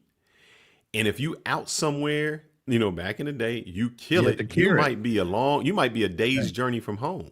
Yeah, you had to wrap it, cure it, so it wouldn't go bad on the travel. And you had to eat something while you was out there. So you had to learn how to do it. Usually the liver and some other things are the first thing you want to eat. Oh yeah. Straight out to kill. Because it has that iron and everything you need. Mm-hmm. That's why even people today eat them liver and onions. They don't understand that, man. Man, come on. They don't know nothing about no liver and onions. No. I dare say if we took a poll right now, how many people eat liver and onions? They don't know nothing about that shit. Nothing. But that's the sad thing, you know, that guys' hardship is what makes them able to be that way. And that, like you were talking about, Kanal said, you know, his girl probably doesn't cook. She never had a hardship. If she, you know, went to college and in the dormitory, they're doing something. And then you go to some guy who has some money and y'all, you know, that's the way y'all eating all the time. You never had to learn to do it. Right. Never had to. How old is this cooking with Kyra chick? 23. 23. Yeah. Oh wow. Yeah. Kanal says he know 90%. Kanal says 90% of the women who in that age they know how to cook, or at least 90%, 95%. I think he might have been 100% of the girls he dated were cooks. I said 90%, man. Just one wasn't. Just one of the girls he dated. Two. Drew, what's your experience, man? My experience with women who cook? Yeah. Oh, I've had excellent experience, bro. Thank you. I've never had a woman that could not cook. Thank you. See, it's y'all. Y'all picking the bad women. Where you living at? You ain't country. Don't be using y'all like that. Where you living at? You living down south? What's that? I grew up in the South, yeah. That's one reason. That's one reason. We're at in the South. What state? South Kakalaki. All right. See, they know that over there. They know how to cook out there. That's country. Mm-hmm. Yeah. Yeah, country. I think my pops was he was his people around where Kamal grew up at Opelika, that area down there. Opelika. Okay, that's the hood, boy. They counted 305. Yeah, I know, brother. I've been down there. I don't hang out down there anymore. Damn. Play Dog wants to know what's offensive about Uncle Ben. I'm gonna tell you what's offensive about Uncle Ben. What is what I heard. That what they would do is for black people, instead of really calling them their name, you know, it would be boy and uncle, even when they wasn't related to you. It was a way to make it derogatory, like your aunt, when they really wasn't your aunt and you didn't give them any type of recognition. I have no problem with Uncle Ben and Aunt Jemima, but I think that's where it derived from. Yeah, but I mean, it's the same thing if people hurt feelings. Like the Redskins are getting their name back, I guess, instead of the Washington. I can't even remember. Commanders or something. Commanders, which I hate that name, and I was a Redskins fan, so I really hated that they had to change their name. But the Kansas City Chiefs got to keep their name. Mm-hmm. You know, which I was happy about. So I have both Redskins and the Chiefs as my teams because I grew up in Baltimore. And when the Colts left Baltimore, I took the Redskins as my team. Then when I moved to Kansas, I took the Chiefs as my secondary team. But yeah, I mean, some of these words are offensive in one way, but I think at some points, depending on what type of name and who it's branded to, it could be an honor thing. Mm-hmm. You know, a whole professional football team would be more honorable than offensive by the usage of the word. Correct. So I think sometimes you have to kind of pay attention to how it's the context more so than just the word. So yeah, I think that's it. You know, times change. People, you know, they don't want to hold on to it. I mean, you know, you thinking about words we used to say. I mean, you could call somebody the R word. Oh, am I allowed to say it? I guess I can say it, right? Mm? And the R What? word. What is the R? No, I don't want to know. Spectrum now. Oh yeah. They're on the spectrum. Yeah. And I got to say R word, which is, you know, crazy because it's actually a medical term. Yeah, but it's also offensive. So yeah. But how can a medical term be offensive? But you know what? I just say special. Special needs. No, just special. If I call you special, it's not in a positive manner. And again, I have a, you know, my son is autistic. I have one too. So it's like I understand and I understand this community, but if I'm calling you're a well-functioning adult and I call you special, that means it's not meant to be a positive thing. Oh, I know people that use, you some kind of special person. And it was very derogatory the way they say it. Yes. I just, you know, it's just we get to the words and we say, man, we take a word that really is just a medical term and we say, nah, you can't use it for this. Yeah, I mean, like I said, sensitivities go and they vary and based on the person and I don't know. I won't even say guilt. Like I said, my son developed autism because he had the umbilical cord wrapped around his throat and they didn't have the baby monitor on him. So every time they told my wife to push, he was strangling himself. Yeah, wow. You know, so things happen, but the child does not. It's not that child's fault. And then it's just how the court of public opinion take it from there and starts to judge the child, unfortunately. You know, I agree with that. I mean, I don't think it should be used to talk bad about somebody in any way. Right. And that's why I say by context. Mm-hmm. You're using it in a medical facility and you're using it in an address talking to medical people, that word could be used without being offensive. You're using it in a context or you're standing right next to somebody that might be afflicted or have that issue, then the context is insulting. But wait a minute. But everything you can say. Where was Fearless where were you going with this? Because you were about to say something about somebody?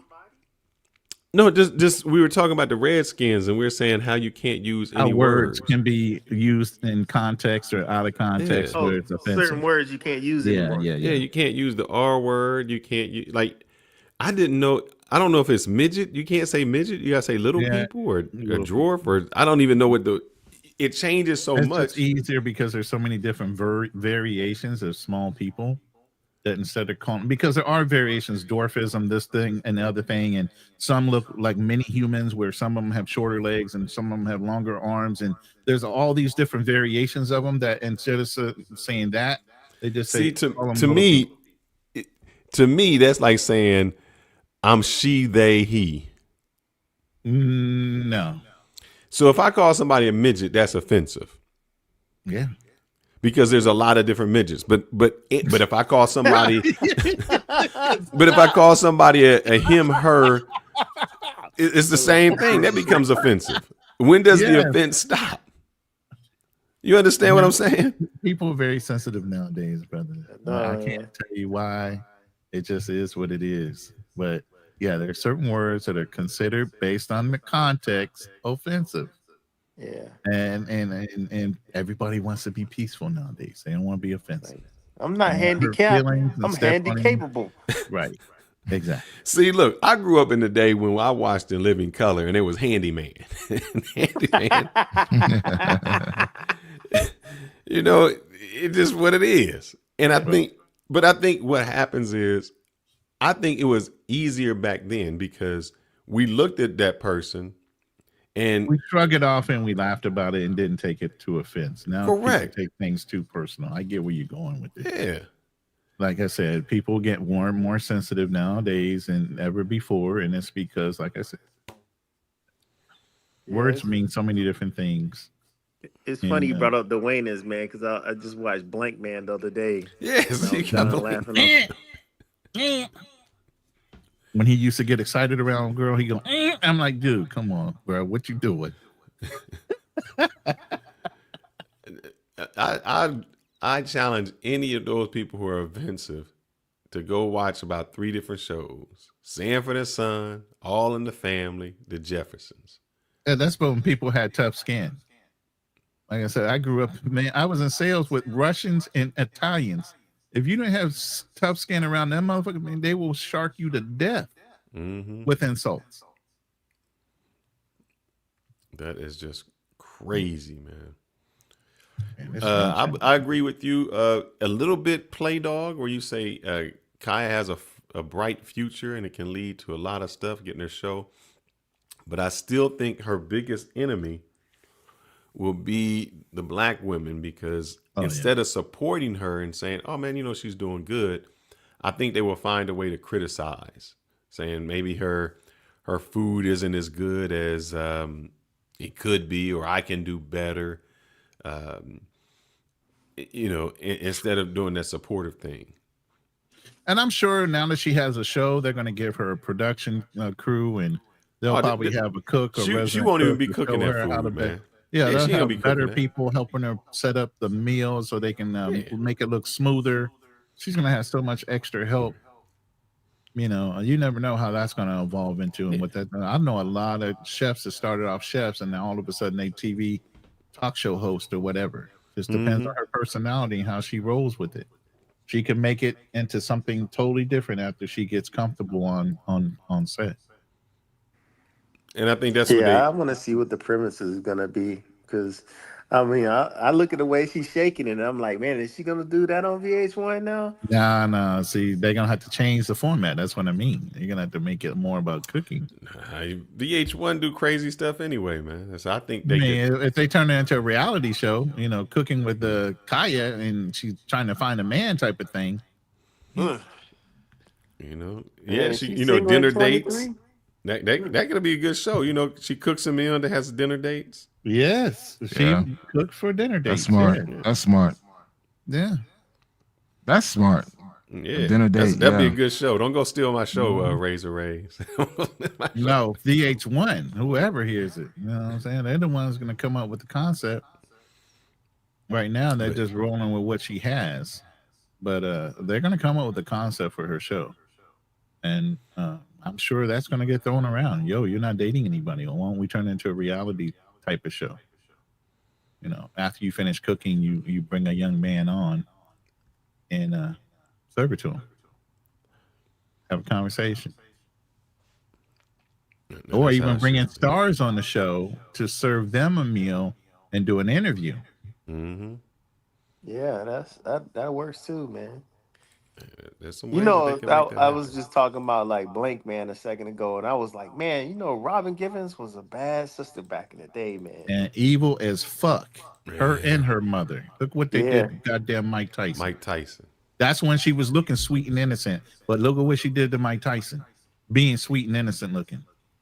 Yeah, that was the set. That was the setup right there, though. They that was the setup. definitely gold digged. But they on him. tag teamed that man because they knew he was slow. Yeah. But man, she was beautiful. Yeah. But still, I think that when you take her and then the natural beauty of like a Halle Berry and Boomerang, Oh, Halle Berry comparison. though was There's it. no comparison. Yeah, between them and Boomerang, I think they had the wrong parts. I'm sorry. Robin Givens was not better than Halle Berry in that movie when it came to Yeah, look. but you needed that natural beauty from Halle Berry. You needed that, and that's what one I of think those. they should have switched roles. Personally, I think Halle Berry would have been the. I mean, he finally gets Halle Berry, so I get how they did that because Halle Berry was the one he really wound up. We're talking about Boomerang for y'all that don't know what the hell we talking about. We've been referencing him all day, especially with the little lemon wine sauce to go on the salmon.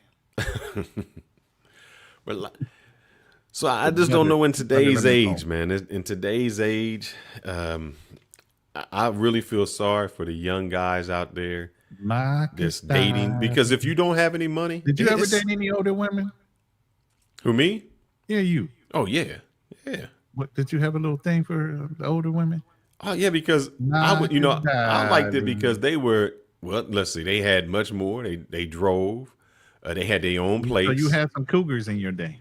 Oh yeah, I mean, I was against. Here's the thing: I don't know what you call a coug. See, I call it you. Cougar is an older woman than you that would basically pay for everything. You were basically a fuckboy to her. No, but what I mean by that is, at this age, I'd be like, yeah, cougar is 50. My cougars was 27. I don't know if you call him a cougar. No, that's not. Yeah. Cougars are 30. You 18 and she 27. Maybe they were married to a rich man. Maybe they're still married to a rich man, but you were their plaything. That's a cougar. But I'm saying if you're 18 and they 27. Day, though, that term wasn't even used, man. Yeah, that wasn't even when used. I was 21, I might have been matching off of a 30-year-old, but we called it a come up, Drew. We had a come up. Yeah. Yeah, exactly. But was that 30-year-old previously married to somebody wealthy? Or was that 30-year-old somebody's house mom or a mother to a younger child that might be a housewife? Tell the truth. Didn't have that. But yeah, I love them older women, man. They just, when you younger, when you 18, the chick may not have her own place. The older chick got her spot, so you can spend the night. I ain't never done it. Oh man, you can spend the never night over there. Anybody older than me? No. Man, look, I remember I went to this. I learned so many secrets from older women, man. I just remember the one chick. Because, I didn't really think about these things. I remember she made me a bath water, right? And filled it up maybe just halfway. And then, the secret was to turn the hot water on just a little bit so it dripped. Mm-hmm. So just it kept the water warm. hot. It wouldn't get cold. It just kept it warm. And she just sat in there. Man, look, that's how I got to be smooth, man. I tell you, I had some women was teaching the brother, man. I know Kanal was talking about them Kegel exercises. Man, the first time a chick put that squeeze on me, God. Oh, yeah, I knew quite a few of them that did those exercises. My God. Bruh, she put the squeeze. You don't know about those exercises, man. If you brothers ain't never had the girl put the squeeze, them vice grips, they literally it's a different ball game. Get out of you. It's a ball game. Like look, I did about 5 strokes and wasn't embarrassed. I was like, look, that's your fault. It's bro, don't all put your that out fault. on the internet, bro. Don't do that. Man, look, I had an older lady. Somebody gonna clip your ass up just because. Hey, they can do it because I had an older lady show me that, and I said, man. And because here's the thing: when an older lady show you that, you go teach a younger lady later on. You like, you don't know how to do that? Nah, you got to learn. I had to teach them. Yeah, Naomi Campbell was fine as hell. Teresa Randall was fine as hell. I didn't like her attitude. Sanaa Lathan, I didn't really like Sanaa Lathan. I didn't like Naomi Campbell's attitude. Something about it. No, I like a little spice every once in a while, but I know I would probably get sick as fuck from her. Now, I liked your girl who played on Love Jones. What was that my girl's name? Sanaa Lathan. No. Nia Long. Nia Long, yes. Nia Long. In the lead. Yeah, she was another one. Yeah. And she was in Boys in the Hood. That's right. She was in Boys in the Hood. Mm-hmm. Shoot. So Nia was all that. Nia was all that. In Menace to Society, you have who? Jada motherfucking Pinkett. Oh, man. I did like Jada. I liked Jada when she was in a Different World. One. No, I didn't like her when she was in Different World. I thought I liked her when she was in the movie. What was that movie? Woo? I don't know. When she was you liked her when she was in Set It Off. No, I didn't like her in Set It Off either. Let's see. Your friend is in there saying not liking Kya because of how she behaves is not the same as hating. How does she behave? She wasn't misbehaving at all. Yeah, she cooks, and the thing is, she's not really even twerking. I heard the girl said that they just called that the bop. Yeah, she ain't twerking. She ain't showing. She not showing her ass. She ain't in no thong. She ain't showing none of that stuff. And she cooking. She wasn't like dressed in a nightie to cook. And the women, hold up. So I want to know this. Why did the black women hate her? Why did the black women hate her? Look at the pictures behind the sign. She had a decent clothes on. She wasn't like naked while she was serving food. So the thing is, why is it that the black women hate her? I thought black women support black women. I thought that's what they did. You know, I thought that, you know, they out there supporting it, but obviously they didn't. Other black women hate because of what she says. All she says is this: I'm gonna steal your man. No, she not gonna go to your house and take your man. That's just a phrase. And what that implies is, that's implying, like that's a dude say, I can get your chick. He not going to your house and get your chick. He's just saying, I have that, I'm that man. And she's saying, if you ain't doing this for it's just like somebody saying, you're going to lose your man if you can't do this the same way I'm doing it. Exactly. That's basically what she giving y'all a warning. I think that's your man will leave you if he can get a good meal from the next chick. Yep. See, now that just lets me know you got to find an excuse because it does no longer fit your narrative. It no longer fits your narrative. It was all about black men hating black women. And when it no longer fits your narrative, when black men, American men, support the black woman, and support black women, all of a sudden there's another issue. Yeah, it doesn't fit your narrative. And you say, oh, black man haters. No, it's the black female haters. Black females are what got her off the show. Black females said, we don't like you. Why are those same black females the one that can go to a Megan Thee Stallion concert? They can go to the Cardi B concert. Why is those same girls the ones that can twerk? They the one who hating her. Why is that? See, when you add it up and peel back the onion, it doesn't make sense. But I'm telling you, I follow at least 3 different light-skinned Creole-looking women on IG, and they're all cooks, and that's all they do. They film their meals. Sexy way of cooking food, but they're fully dressed. Mm-hmm. Nobody has said a word about them, but particularly about this little girl at 23, they got a problem with her. Yep. But I know a lot of female cooks that are on IG that cook their food. Mm-hmm. And there's not a problem. Not an issue at all. The issue becomes when, and I'm sad to say, anything that black men start to gravitate to and start to like, that's when they get the pushback. When black men went overseas, they got the pushback. White men been doing that for years. Martha Stewart been cooking for years. Ain't nobody mad at her. As soon as black men start getting into something that takes them on a different path, the hate comes out. Right. And that's a shame. Ridiculous. You know, that woman, She's not doing nothing wrong. She's a black entrepreneur, man. You know, I mean, not my thing, not my type that I would follow or anything like that, but to each his own, you know, do your thing. It's a different era. I mean, you got a wife that cooks. Why would you care about a young girl that's cooking when you got that at home? Dudes that are looking at her are the ones that are like, damn, I wish my woman would cook. And that's the problem. Somebody caught their man watching this chick and assumed they were watching her because of the way she looked versus what she was doing, which was cooking. Mm-hmm. And they got offended. You're looking at her because of what?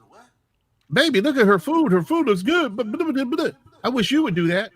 See, wrong thing. Now, he was in the doghouse and she went on a vindictive rage and tried to unite the masses against this girl. And she did it.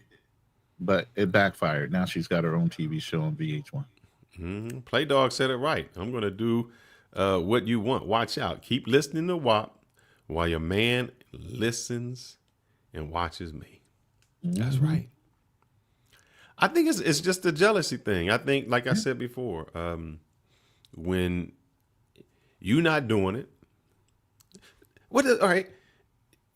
If you know the women say, I ain't got time to cook, I ain't got time. Well, it doesn't involve you. If you don't have time to do it, why are you hating on a woman who is doing it? Right. Why are you mad at someone who is capable? Now, all of us don't have the credentials as Black Man Travels. We can't get a woman like that. We gotta watch Kya. We gotta that's our porno for us. We gotta be like, man, bro, watch your mouth. You married over there too. No, that's our food porno. You know, because that's the food porno. Nah, man, I'm good, man. I mean, I never watched any of her stuff. I'm good. Yeah. I mean, none of us have really. She's just not in our age group that we would be staring at. Yeah, it's like I'm good. Like y'all have, but not even in the age group. Y'all have wives. Yeah, we get that. I'm living the life. I'm living that that's life. what I'm saying. So but I'm saying all these other guys that are sitting in their house don't even have anybody to cook, don't even really date anybody. That's attractive to them because that's exactly what they're looking for. Correct. And she's young too. I mean, listen to the way Drew talk about her. Drew's over there drooling. He got a little napkin, I'm sure, over there thinking about her. Yeah, I think we're about to shut it down to BMT. We've been on for 3 hours. We done got, we got Kya over there cooking. drinking his port wine. No, you know what? This is the same glass I've been sipping since we started, man. Okay. I gotta get up in the morning and hit the gym. Shit. Yeah, we I know gotta be right. Your Saturday morning escapades in the bag. Yeah, man. Exactly. Gotta be consistent. Nothing wrong with that, man. That's it. Consistency does it. Well, fellas, man, we greatly appreciate you guys joining us this evening. It was a great show. I think the conclusion is, Travis, brother, we get married. Nothing wrong with that. Yeah. Just protect yourself. At all times, like a boxer. Wasn't that a rap song? Oh, no, was it Respect Yourself? Yeah. Express, man. That shows how old I am. Express yourself. Yeah, we just want to make sure he keep his wealth, and we want Kira, whoever the hell. I wish her the best, man. I wish her the best, man. Yeah. Congratulations on her show, by the way. I mean, the best revenge is not to say shit and watch things happen. I mean, she didn't have to snap back nothing. I mean, for anyone to hate on that, I mean, she came at at a good place with it. Yeah, I don't. She was pleasant. I don't think she said a negative word on her shows when she was cooking, and she just showed you how to make the meal. Was a pleasant spirit, just a light, and they just wanted to dampen it. But also, too, it shows there are a lot of miserable people out here, man. Absolutely, there is, and one of them was in the chat. Yeah, have nothing to do but talk Shout about out people. to Zed, the most miserable person in social media. We don't say her name. We mention without using. Oh, I can say her name. Y'all can't. Say her name. Right. Yeah, we get fined if we say her name. And that's so sad, man. That they live in a world where it's. I told she made a post something about on Thanksgiving. Let me see if I can find it, and then we're gonna get out of here. And I'll let you know, because it to me it was just so indicative of sadness. It had to be like around let's see, Thanksgiving. Oh yeah, okay. Can I show it? It won't get me in trouble for showing it, right? No, Ronan. You know, I can't mention no name, but you can't say the name. You can show it. All right, I'll show it. Keep Africa. There we go. This poll says, on Thanksgiving Day, what are those white worshiping passport bros grateful for? They're thanking God for giving them good health, thanking God for giving them stable jobs, or thanking God for poverty in Latin America. Oh my God. Without all the poverty and desperation.